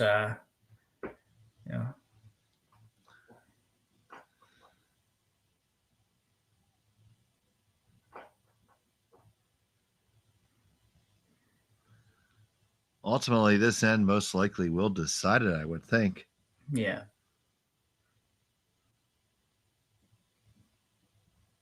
I don't know if there's a way you can hit play one of yours and roll far enough away to prevent a double eventually, and I don't think there's really a good opportunity to do that. Yeah, because the last thing you want to do is hand Korey Dropkin a blank opportunity. Yeah, exactly. Yeah. You want there to be a score on either side. Yeah. You'd prefer it's one for Dropkin, and then you can come back and get two. Sure. Yeah.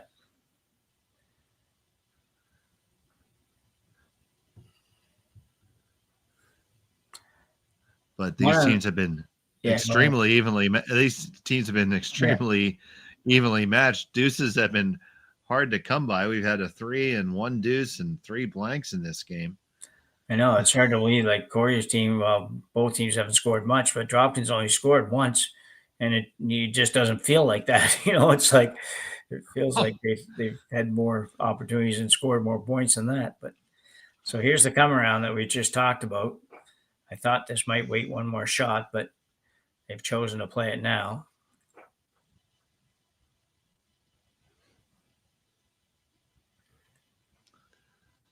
Just gonna look to warp one around here.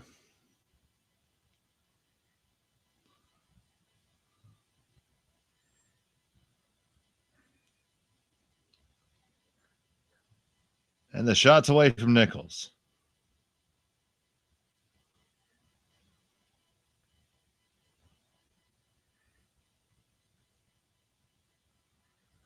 Trying to hold this one out hard. Now hopping in two for the weight. Over curling, so they're going to end up with that high shot, whether they want it or not. Yeah.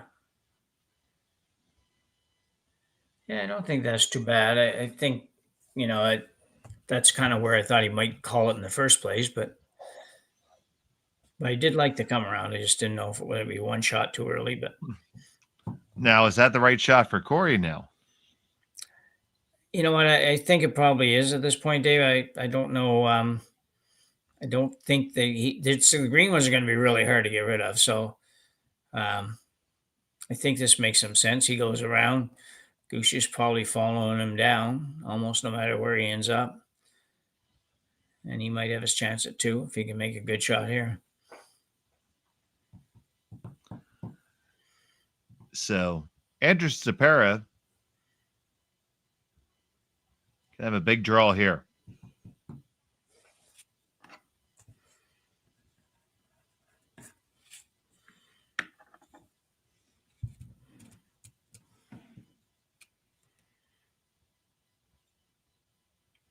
Guys are working this really hard. Yeah, holding it for line and for weight. Gotta get it around. They are not going to get it around. It is going to wreck. Well, that's interesting now for Gushue. That certainly, if anything, helped him a little bit. Tell me if I'm crazy, but if you smack the living daylights out of that, don't they all go? Yeah, I think that's what Brad's thinking too.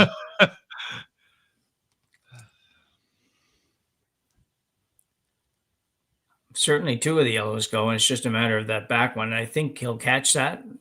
I don't know for sure. You can see Mark's going to warm it up a little bit. It always seems something slightly illegal about that, but it's not. So anyway, um, yeah, this is going to be interesting. I'm just not sure how much of the back one he's going to get, but certainly the top one and the one right behind the green one are going to go, and he should be in a pretty decent position after this, I think.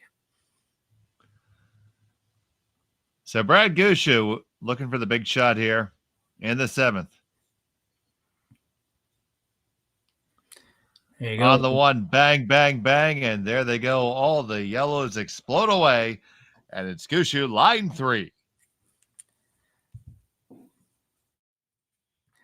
Yeah, you'll see this come down, and really, without the previous shot, you'd never have a chance to do this. But Brad throws it when he can smell an opportunity. He takes it almost every time, and all the yellows go, and nothing but green left.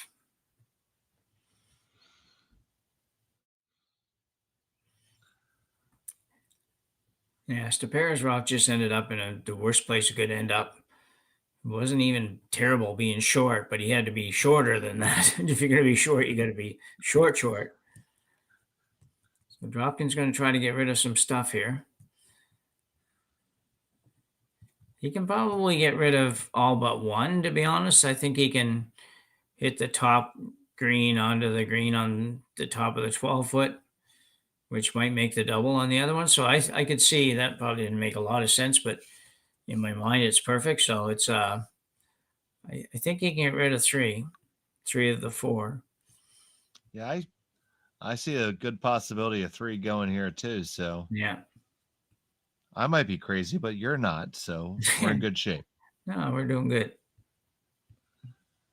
Here's Korey Dropkin with his first in the 7th. Trying to have an answer after Gushue laid a great one on him. On it, right out of his hand, holding the line. Yeah. You move 1, and that's all you move. Yeah, I think he was tight right off the start. So, well, quite a change here. It's pretty interesting. Gushue could make this really tough on Dropkin. You just go top button, don't you? Yeah, I think it's just that would make sense to me. I just say he was looking a little bit at a tap kind of shot, but I don't know.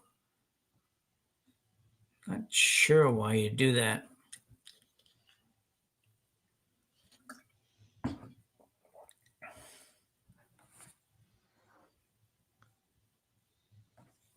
Well, if you throw the draw top button, you're probably going to steal all day because it's going to be really, really tough for Korey to get it out. Yeah. So I'm assuming you're trying to, well, clearly the force is on. Yeah, the only thing I can think that he's looking at it all is to try to kind of widen out the wall, if you will, and just kind of tap one and roll over a little bit, just make that shot even that much harder. But I think, with the draw weight that Brad usually has, it's, he's gonna make it pretty tough. You just get it in there not anywhere, but behind the guards. But I think it's going to be a really hard shot for Korey Dropkin.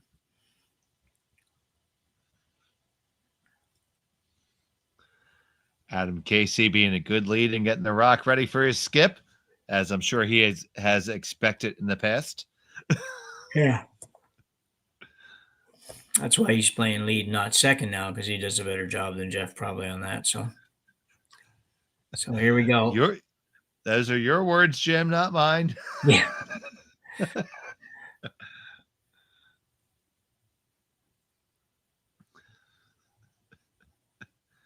Brad Gushue with his final stone in the 7th.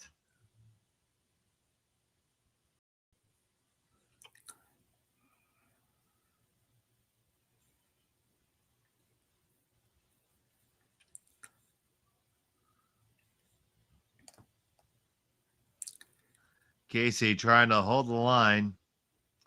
Now they're both trying to drag it for the weight. Get around everything you did. Now where are you going to bury it to? Finish it off hard. And not too bad, but it's going to leave, most of the 4 foot. Just to grab a little itsy bitsy piece of it, and it'll be a single for Dropkin. Yeah, perfect line on that shot. They just needed a little bit more oomph or whatever. They just needed to move it. You get another 2 feet out of that, or even 18 inches, and it would be really, really good. But they won't be unhappy with that, anyways. Korey's going to have to make a decent draw to score, and that Gushue would have taken that start in this end for sure. Yeah, so the force is on here, short of Korey having a tactical nuclear weapon in his back pocket. Yeah. Yeah.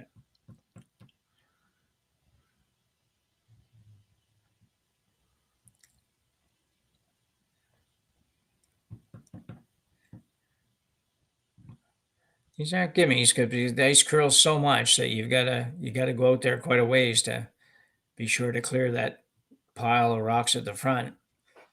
And they are going through the right process there, making sure that they talk about the speed, because it's been a minute since Korey's thrown a draw. Yeah. Final stone at number 7 for Korey Dropkin, looking for a single. Just needs to grab a touch of the 4 foot. It looks pretty good. They're getting a little more serious about sweeping it here. As long as it gets around, it should be okay. And it certainly is. So it's a single point for Korey Dropkin. He leads by a score of 4-3 after 7. Brad Gushue will have the hammer when we come back.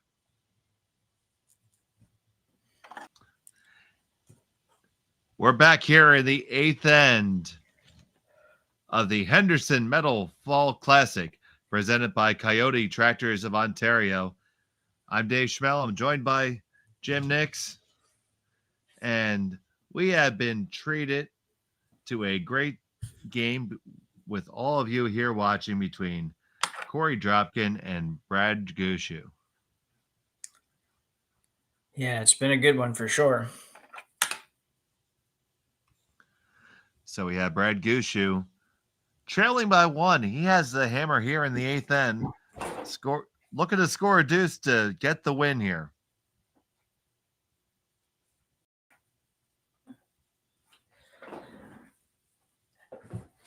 Yeah, and there's no doubt that Brad will be looking 100% for the deuce. He won't be satisfied with a single unless he absolutely has to on the last shot. But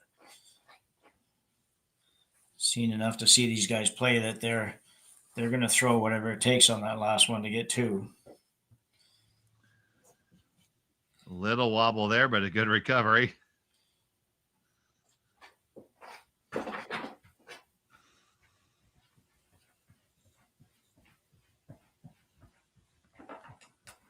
Now Ste.Marie trying to work it over and drag it underneath. Get it all the way under. Gonna get it about half under. Still visible for Brad Gushue and his squad. Yeah, the other option for Dropkin there was to throw up another guard. Just be, in a tie game, I think you're throwing up another guard for sure. Being up 1, perhaps he feels he's comfortable throwing that one in.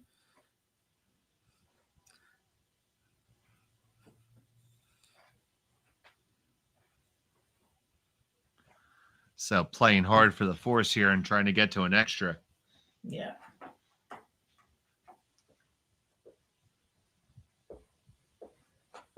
Both teams more than 5 minutes on their game clock, so no problem there.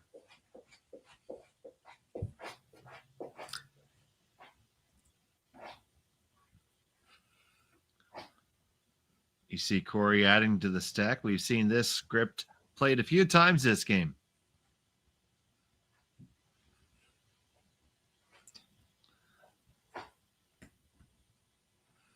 Each team with a little bit of posturing, trying to figure out who's going to blink first.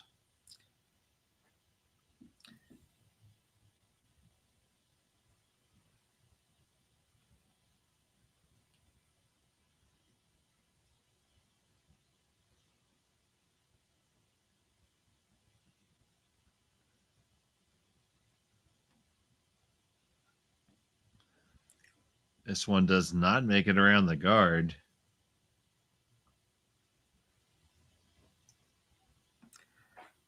No, Brad's probably going to move one thing. Yeah.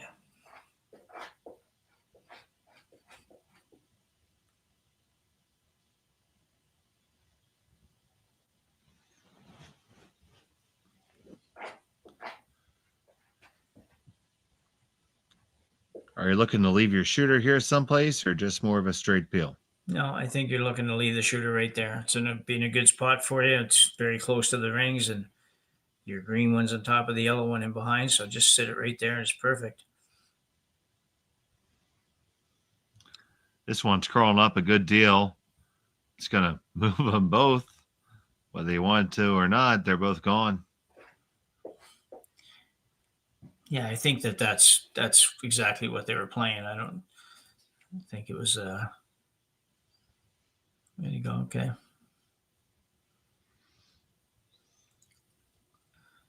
Corey's going to play the guard.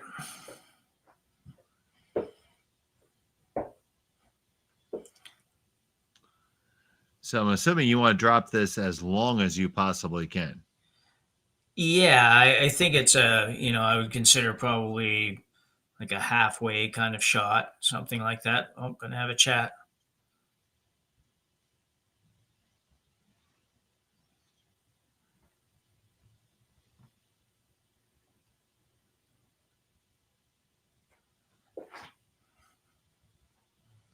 I don't know what he's thinking the options would be here. I guess they're just trying to figure out exactly the depth for this. And a good idea. It's going to be important. Corey's also talking about that's indicating there. You could peel that corner off, maybe make the double, and I don't know with it. Yeah. I'm not sure the corners are, normally you'd say the corner could hurt you. I'm not sure the corner's really set up to hurt you here right now, but. Give you a quick look around the rings here. John Epping got the win over Stanley McEwen, 7-1. It's Mike McEwen with a 5-3 lead over John Schuster. Morizumi, a 7-2 win over Brad Jacobs. Maeda holds a 8-5 advantage in the eighth end over Simmons. And Abi did defeat Kevin Kioti by a score of 8-3. So some good teams having a tough weekend here, but that's what happens when the good teams are also playing good teams. So yeah, we got 28 pretty good teams here, buddy. Yeah, exactly. What's it they say in the NFL? The other guys get paid too? Yeah.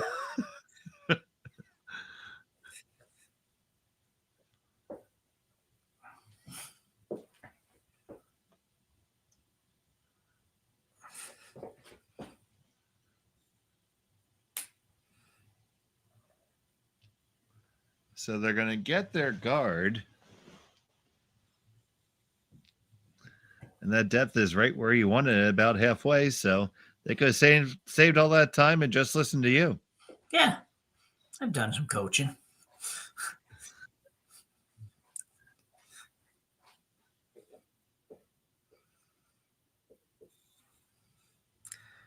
These ends get so complicated, though. They're tough.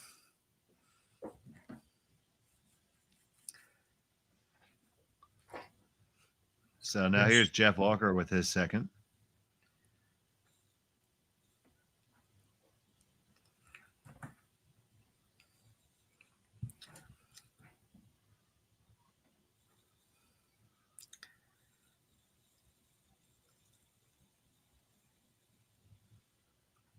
Casey trying to scrub it over, both of them, and they do split their own onto the rings there. So that's very interesting for later. Yeah, that was an interesting call. I don't think I would have thought of that. That's you'll see him going playing the little split here just to move the green ones out of the way and to give you something to come off later. So now you're sitting number 2, number 3, number 4. That's a lot of rocks to have in there and a lot for Korey to have to think about. He's got a guard out there, but it's one lonely guard right now. I think he's got to he's either got to move something or he's got to draw in for another rock. So yeah, my first instinct would be to draw down on top of and lie third, but moving something's probably pretty good too. Yeah.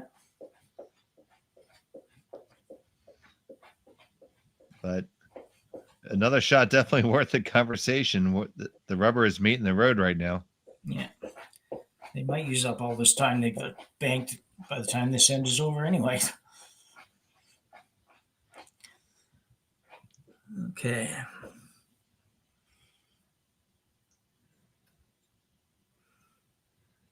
So here's Ste.Marie.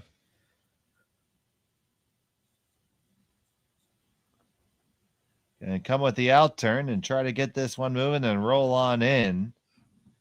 Get a little 2-for-1 special. You got to hit it first. So, no, you flash. Boy, I'll tell you what, I didn't think he threw that too bad. And it just never really worked its way over there the way I'm sure that they obviously felt it would too. Wasn't really crazy heavy. And they weren't panic brushing it either. No, they weren't. Yeah, they weren't making it go any extra. So maybe they should have been.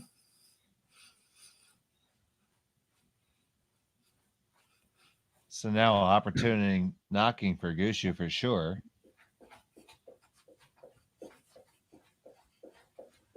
Nichols with this stone they're going to take this opportunity to get rid of that Dropkin stone.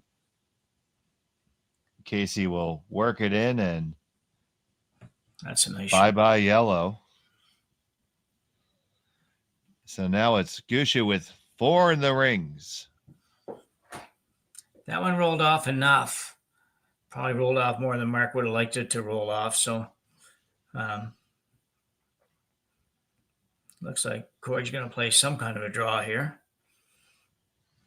I don't know if he's trying to go through that port, Dave, or if he's just trying to sit on one of the green ones. We'll find out in a second. This looks a touch heavier than draw weight. But they're on it right out of Andrew's hand.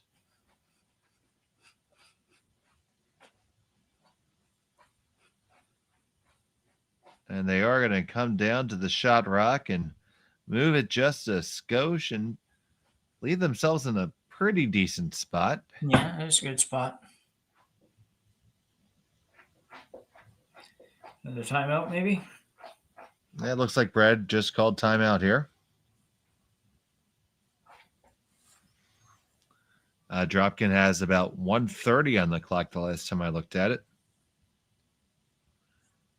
So they should have one timeout left as well. Yeah, I think you're right. Yeah.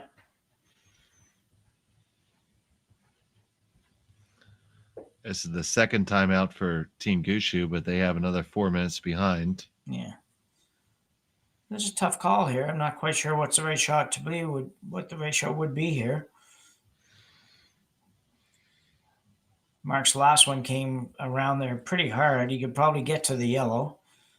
I just don't know for sure if he can get enough to not have it bounce off the green and stay for shot somewhere.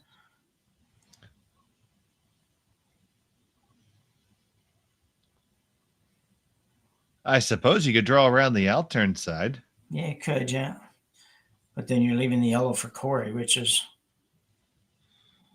not probably the preferred thing. Well, which is why that yellow is in a good spot right now. Yeah, oh yeah, for sure. It's a great spot.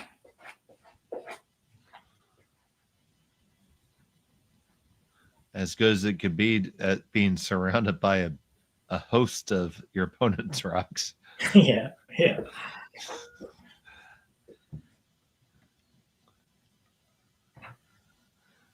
They seem to have settled on a quietish tap and move.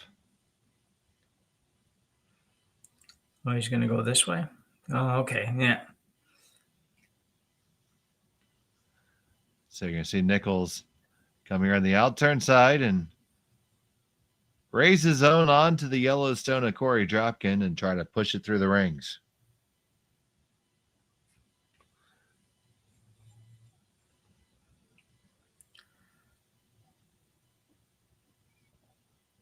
Casey on the sweep trying to hold it. Bang, bang. We move a lot, but the Dropkin stone is right there, basically on the button after all that happened. That did not go the way you drew it up, buddy. That's pretty much disaster for Gushue, really. We'll see it come down here, and I'm not like everybody else have to see where it really hit. What's the problem? We didn't really get to see the finish of that. But he obviously didn't hit it where he wanted to have it, but I don't think they would have ever envisioned losing all the green ones, or almost all the green ones.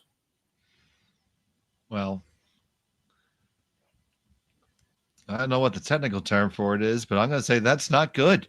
No. That would be definitely correct. So I do believe that, timeout's been called by Team Dropkin, and coach is out there with them. Yeah, their last timeout was at the other end. The coach didn't get to have any input at all. So he got to look, though. Yeah. I mean, I don't see. You're just hitting the green, aren't you? Yeah, you're hitting the green. Yeah, I think they're just talking about where they'd like to end up after they hit the green. So I think it's that's the only part of the discussion that I can figure that needs to be had. You got to remove that green one.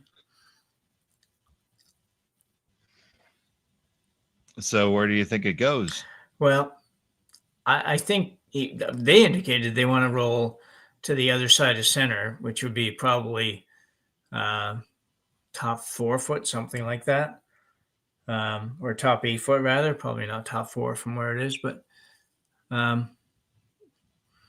probably as good as any. I would be thinking about rolling in front of mine, but you want to make sure you don't leave an easy double and roll behind a guard or something. That's what you don't want to do. So I think they would really like this one to get out of the way a little bit. So here's Korey Dropkin with his first in the 8th. We're going to remove this stone from Brad Gushue. On it, hard to hold the line. We're going to get a decent roll out of it. Doesn't roll quite as far as I think they would have liked, but does appear to be a sliver under cover. Yeah, probably a third to half a rock, probably behind the guard, thrown from the right-hand hack.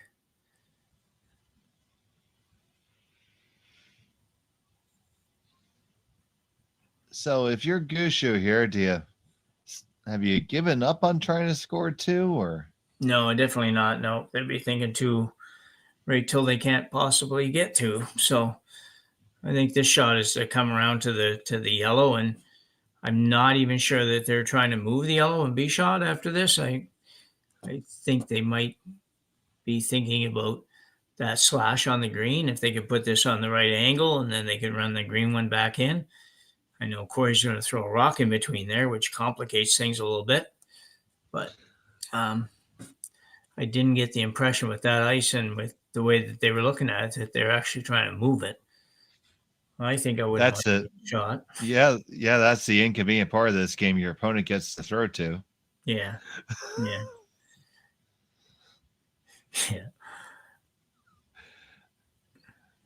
So here's Brad Gushue with his first in the 8th.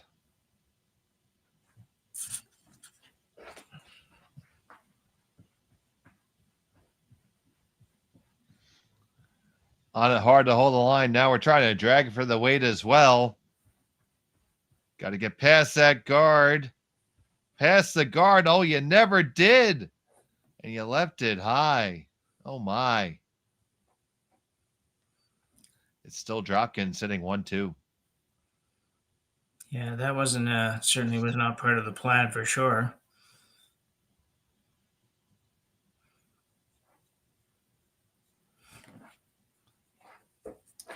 So Korey will just try to take that raise away and force Brad to maybe, if he has enough room, to go around on the out turn and get a piece of the button. It's there. He's done it before, and he's going to have to do it again, it looks like. So the guard upcoming from Korey Dropkin here.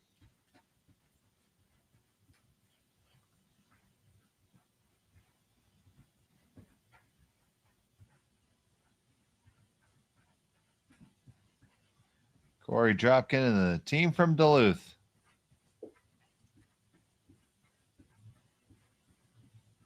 With their final in the 8th, looking to lock it down to force Gushue to a really tough draw.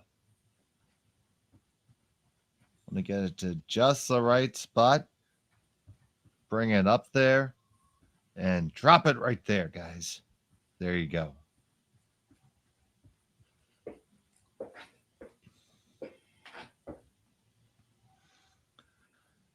So this is why you pay to skip the big bucks.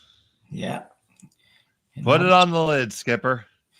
Not much to talk about on this one either. It's pretty well predetermined before Korey's rock even stopped what he was going to have to do, what Brad was going to have to do. So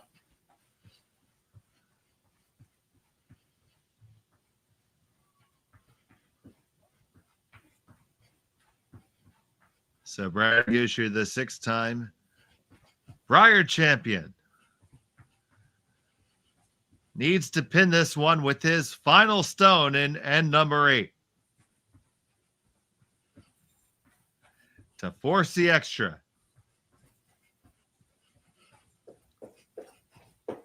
Walker and Casey on the brush. Gauging the weight. Past the guard, no problem. Now, do you get past the second one? No problem, too. Now, is the weight perfect? Is it perfect? Is it going to stay there? Wow. Will it park it there? Yes! You get that single, and what a fantastic draw by the champion there. And we're going to have bonus curling coming here from Sault Ste. Marie right after this. You're watching Curling Stadium.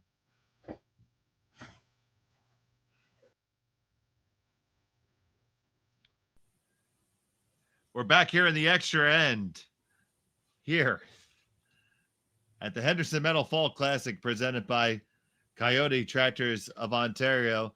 And we're here because Brad Gushue just threw an absolute pistol of a draw.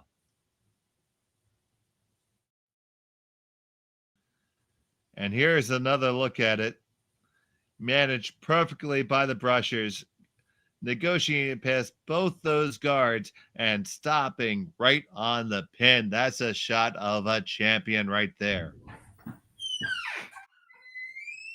So now it is Korey Dropkin with the hammer here in the extra.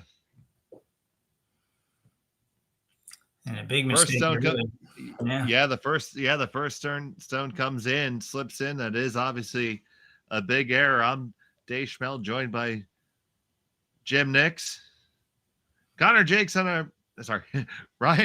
our production. I'm so excited from that last shot, buddy. I can't help myself. Yeah, that was it's just amazing how easy you made that look. You know, just there's really no room for error, and I don't think I'd ever want to be I never really had to be a front end sweeper for those kinds of shots, and I'm glad they got to be the harder almost than throwing it. Oh, that's absolutely such a team shot, because if you miss that even by a millimeter, the game is over right there. You don't even have a chance. Now, sure, your opponent has the hammer on the extra, but you still got a shot. Yeah.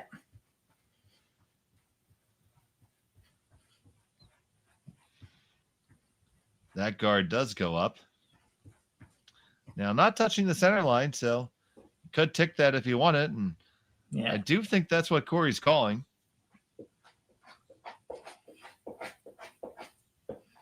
Yeah, I think you're right. I think he is for sure. That's, yeah, just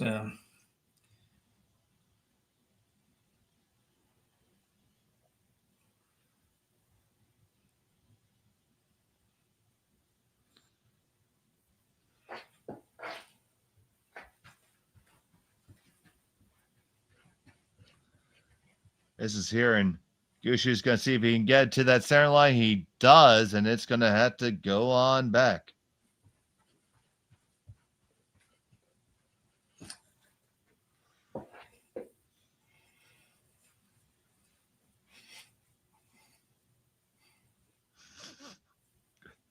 I always love when you bang it on the broom. You don't even move it a micron. Yeah.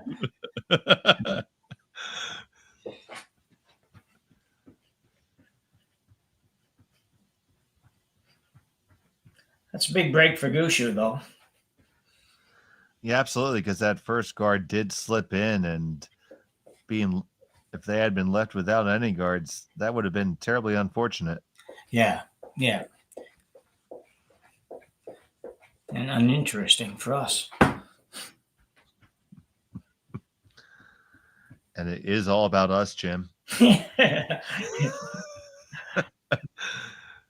So here's Jeff Walker. They're going to lay up another guard. We're going to see this for a while.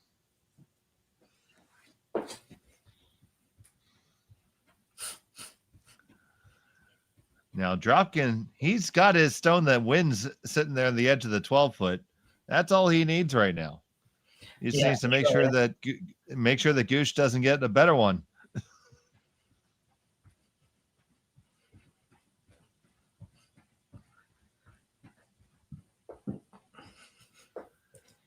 And now, of course, we're past the free guard zone, stone number 6 here. We can peel away. And with that being off the center line, the angles exist. And there goes 1, 2. Jams on their own, but good night, nurse. It just cleared them all off. Yeah, not much to work with now. You'll see this one come down, just hitting this is pretty much the exact right spot. Almost didn't curl enough for him, but just came up. A little unlucky over there, but again, not something that really should be a factor. So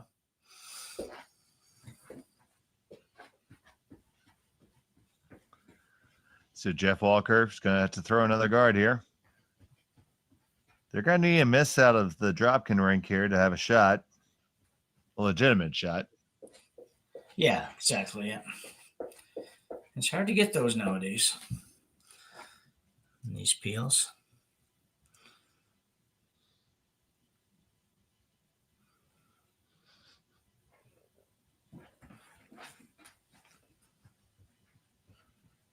Peel attempt forthcoming.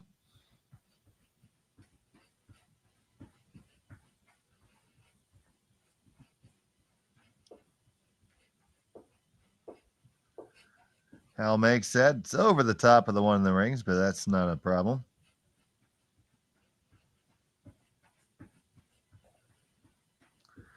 Now you see Brad motion to a little bit of a different spot here on the ice.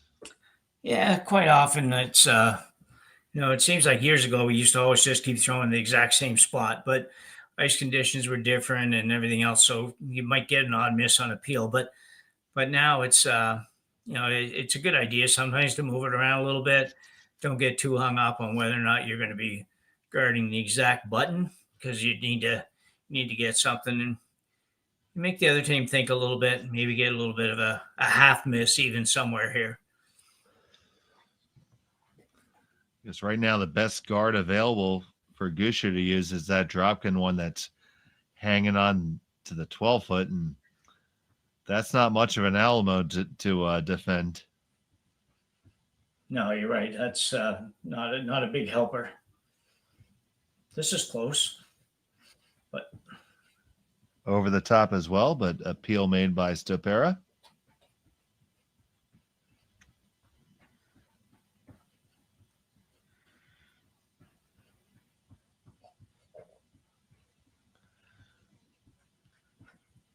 Now Nichols called on for the guard.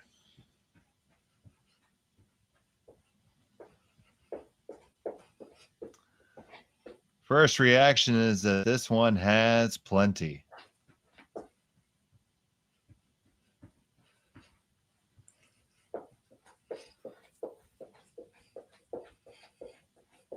Bit of a hopeless feeling for the team without Hammer here. It's just kind of not a lot of hope at this point. But You got to keep throwing it, keep hanging in. You just need to get a half, 3/4 miss or something to at least make the other skip have to make something decent. Good shot, but Well, Dropkin another did one. a good job. Yeah, we've seen that one just go just over the top of that like 3 times now, but it's Yeah. still a well executed shot. And now it's time for Brad Gushue to continue to try to dream the impossible dream here. Yeah, if that corner guard was a little bit better, you might see Brad kind of duck around there, figuring the other guy might peel the corner, and then you put another one in the house and make him either make the draw or have to hit and stay. So it's just a little bit too far out of the way and probably a little too long, too. Korey could probably get it even if you go behind it. So here's the first from Gushue.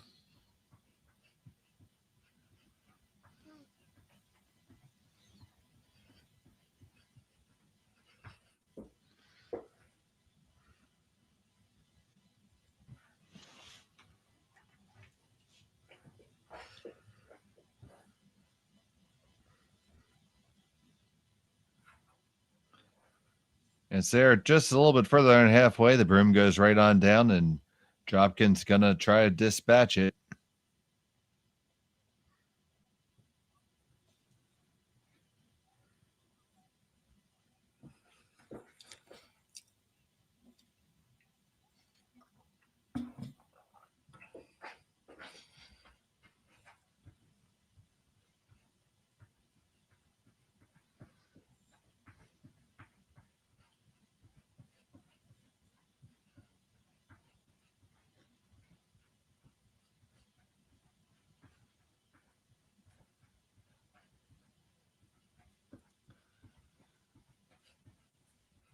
Peel attempt on the way from Dropkin, and that goes no problem.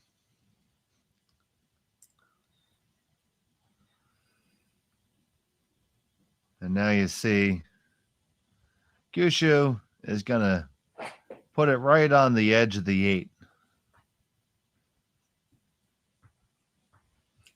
yeah, it's one of those sort of, like I say, the corner guard's a little too far over for it, but all you can do is sort of maybe tease a little bit and hope the guy maybe goes after it and rolls out, maybe.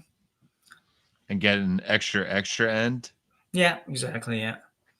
That's why I don't think I would want to completely bury this. I'd rather have him have to think about and maybe play the hit than just draw on the 12-foot to beat me. So both skips have been so good today that it's going to be pretty hard to get a miss out of Korey anyways on this one, I think. He had one miss earlier, but that's about all he's had. I'll tell you what, Jim, we've been treated to some real shot making in this game. Yeah, it's been a dandy. It's been a really good game. It's unfortunate that one of these teams is going to drop down to the C division, really. I agree. This has certainly been the best game I've called this weekend. Yeah.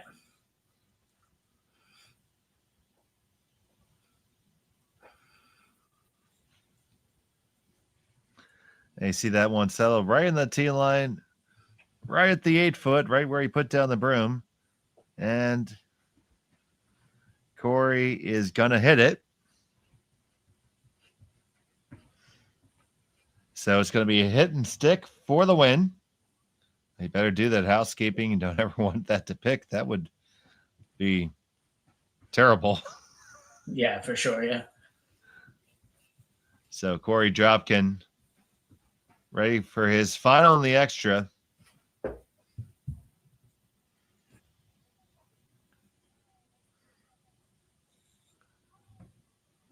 Needs to hit and stay to move on to the B division. Here in Sault Ste.Marie.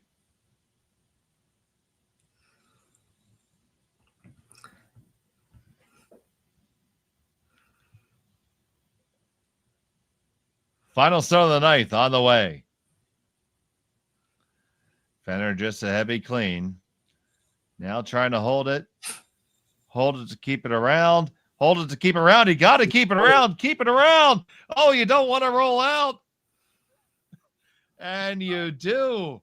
And we're going to go to an extra, and it's super bonus curling here on Curling Stadium. Yeah. We'll be back from Sault Ste. Marie right after this. So welcome back. It's the 10th end here of the Henderson Medal Fall Classic presented by Kioti Tractors of Ontario. That's right. Don't adjust your screens. It is the 10th end. We are playing an extra end because unfortunately on a hit and stick attempt, Korey Dropkin made the takeout but rolled out of the house. So he retains the hammer here in end number 10. And Jim, in all your years of curling, have you ever done this? I don't. I was just saying, I don't think I have. I think it's, going way back to junior perhaps, but I don't think I've ever played a double extra hand. It's not really, really, really uncommon at the levels that I played at, but certainly here, you don't see it very often. And you were mentioning, especially because of the new rules that are in play now. Well, exactly. Yeah. Because there's usually just more rocks around than you can get rid of. So it turns into a little bit more of a match or chess match and whatever. But here's a better effort by Adam Casey. Two much better rocks than he threw in the last end. So that's going to force Korey to not be able to do much with them. Yes, and now we do have those double centers up. Dropkin with one on the forefoot, and game on.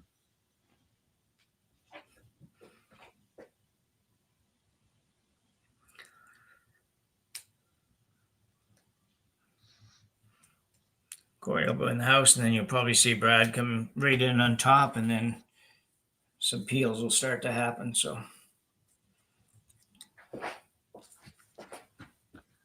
I'll tell you how rare this is in terms of curling, or at least curling stadium history. Our scoreboard software is not set up to accept this. Oh, really? Yeah.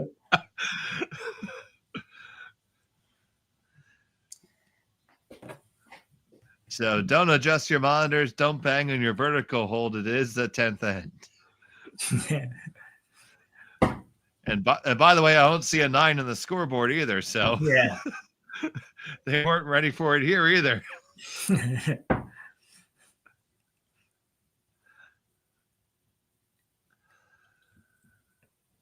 Adam Casey doing what he's done all night, sweep. He's done a lot of sweeping tonight, Adam has. Yeah. Adam's trying to prove you wrong that skips can't sweep. Yeah. I think they would have got getting a hair more curl out of that one. But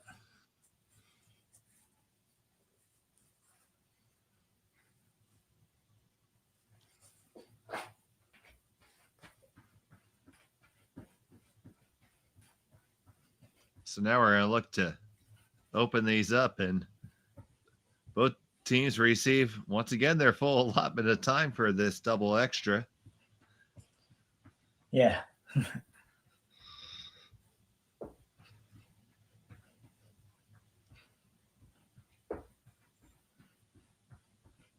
Just a straight peel there.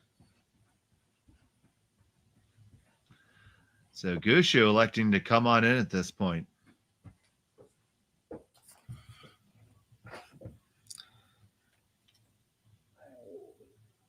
Yeah, an interesting call too. It's some people might figure, well, he should be going another guard up here, but he's also thinking that if he can get into the back there, it's probably not lined up for Dropkin to run any kind of slashes at it. So it might be an opportunity that he won't have later.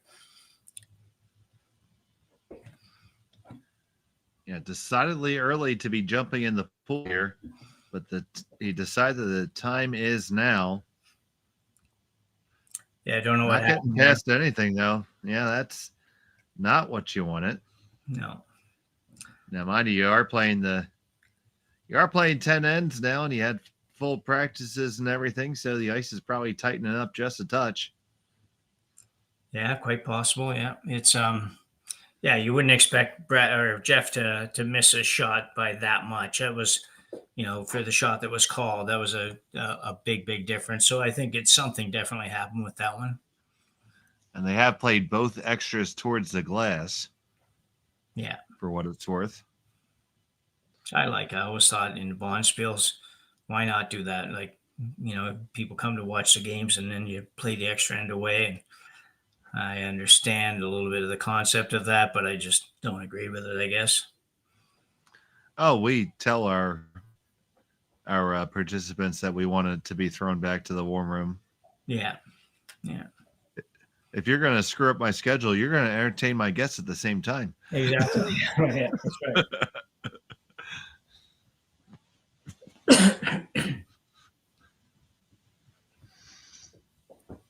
I assume each team gets one timeout in the extra ends, or in the in the extra ends. I think that's the way they usually do it.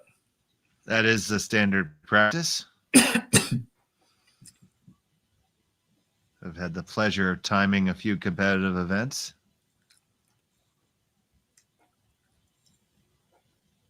Should.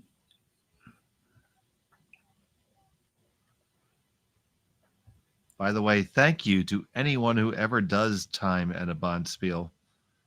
It is not as easy as it looks. You have to stay really focused. You can't even think about the strategy.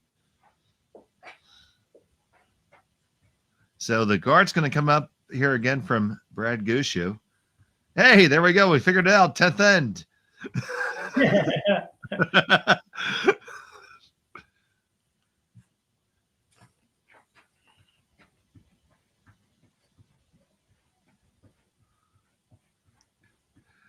Our crack technical team.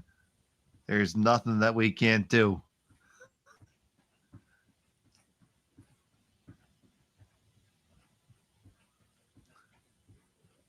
This guard comes on up and maybe overcurled just a hair, I would think. I don't know. Yeah.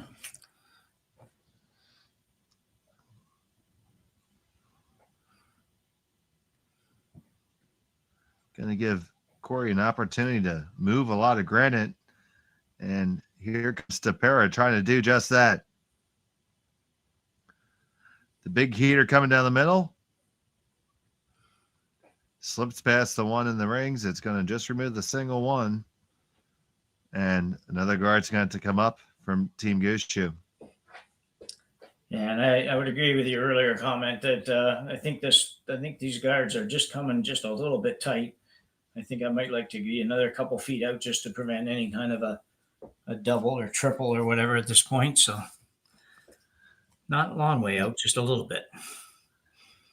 It goes back to that draw attempt being light. I mean, it's if you're going to call that shot and make that commitment to go in, you have to get there. Yeah.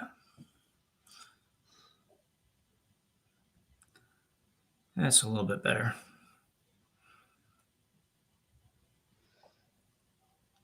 Yeah, this will likely just be a straight peel. No thought of even trying to catch something on the way by. No.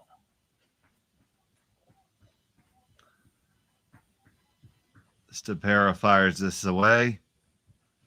Might get a little bonus. Ooh, really? A lot closer than I thought that would be. Yeah. So now we're down to skip rocks. How do you build this from here, buddy?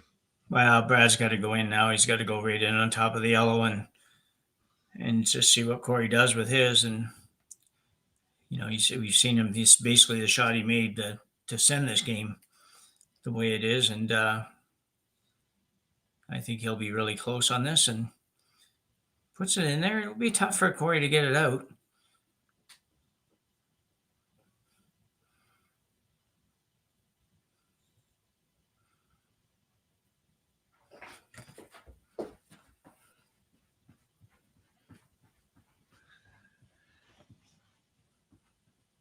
Brad Gushue with his first and the second extra.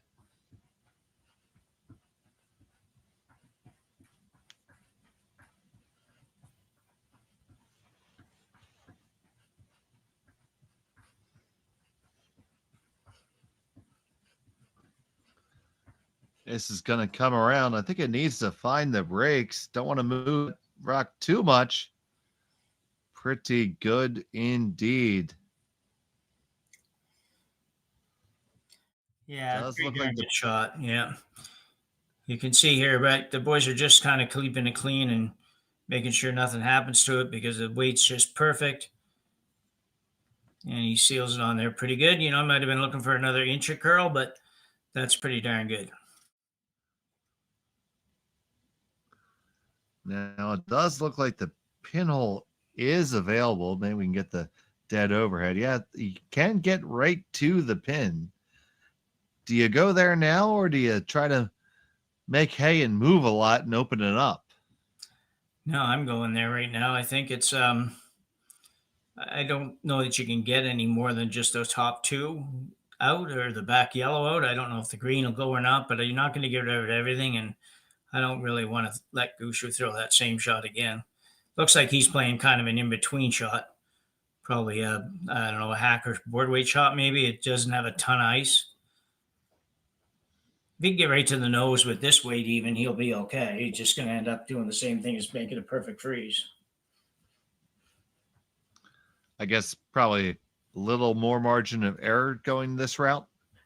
Yeah, maybe a little bit. But if you hit, the problem with this that I see is if he rolls off just even a little tiny bit, Brad might be able to put the next one in a place that's impossible for him to get it out. So he's not throwing it very hard. So maybe it's maybe they just approach the shot different than Gushue got to here with ice out in the middle of the 12-foot.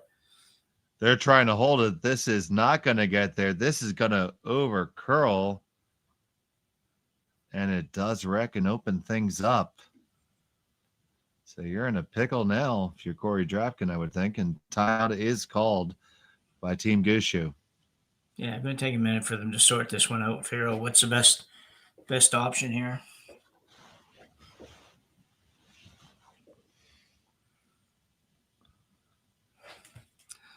This is a tough one because if he moves that top one and just sits like he just indicated, maybe a little tap and roll to the center line, Korey can probably throw the double because then he can throw it hard enough that he can probably get both greens going.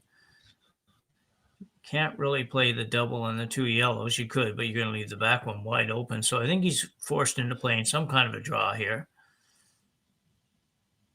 Could come down, freeze right to his own, but I think the yellow is in the way enough that you might just set up a fairly easy double, to be honest. And the way the ice curls on the intern side, I'm not sure if you can quite get there. So he's going to throw like a top 4-foot guard and let Korey play probably what amounts to an out-turn tap on the yellow.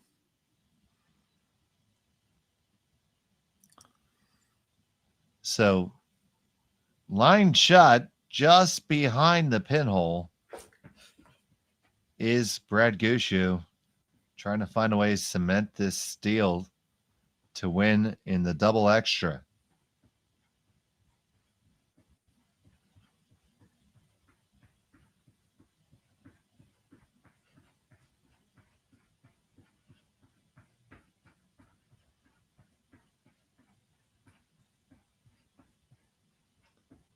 Brad Gushue,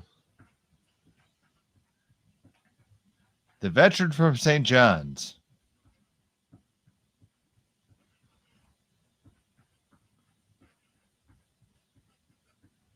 With this final in the 10th.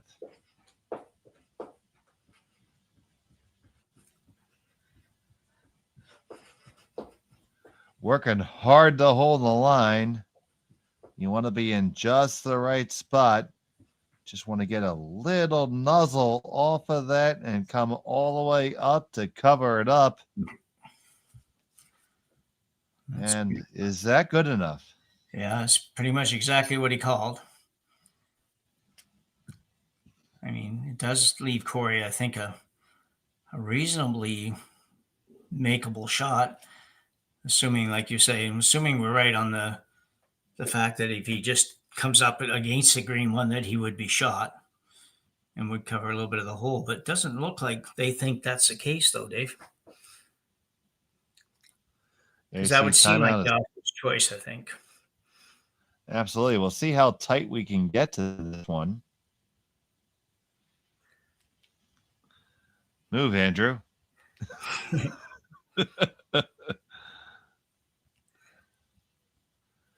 Yeah, I mean, the construction equipment sign across there makes it a little bit tougher to see where the hole would he be. must think that the raise on the yellow is no good. And Yeah, that he has to move all these rocks. yeah. So we're going to see a missile coming here from Korey. Yeah, the good thing for Korey is they don't both have to necessarily go out. They have to get one of them out, but just because it's going to automatically get one, but they can at least bounce to the sides and something might stay, but he still might end up with shot rock because you got lots of yellow ones. So Korey Dropkin with the final stone in the double extra. Going to have to remove this one off the button, and he's going to need a ton of weight to do it. On the way, trying to hold the line. Can't overcurl. If you overcurl, it's going to jam all day. Oh, and it does, and it's a win for Brad Gushue and a steal of one. And they will defeat Korey Dropkin by a score of 5-4 in a double extra end. And Jim, what a match we just got to see. Yeah, that was a wild and woolly one. It was certainly a very good curling game. A lot of really good shots, and by both teams and both skips in particular, I thought played tremendously. Just a treat to watch that one, even if we had to go 12 ends or 10 ends to watch it. So, yeah, good effort by both teams, but Gushue's got to be a little relieved to be staying in the B side. So, absolutely. I mean, that was just a game of shot making by both squads and a real treat. And we are thrilled that you were able to join us here on Curling Stadium. And stay tuned. We have lots of action for you the rest of the weekend here from the Henderson Meadow Fall Classic, presented by Kioti Tractors of Ontario. But for right now, for Jim Nix, Ryan Jakes the Snake, I'm Dave Schmel. We thank you so much for watching us. Have a good night.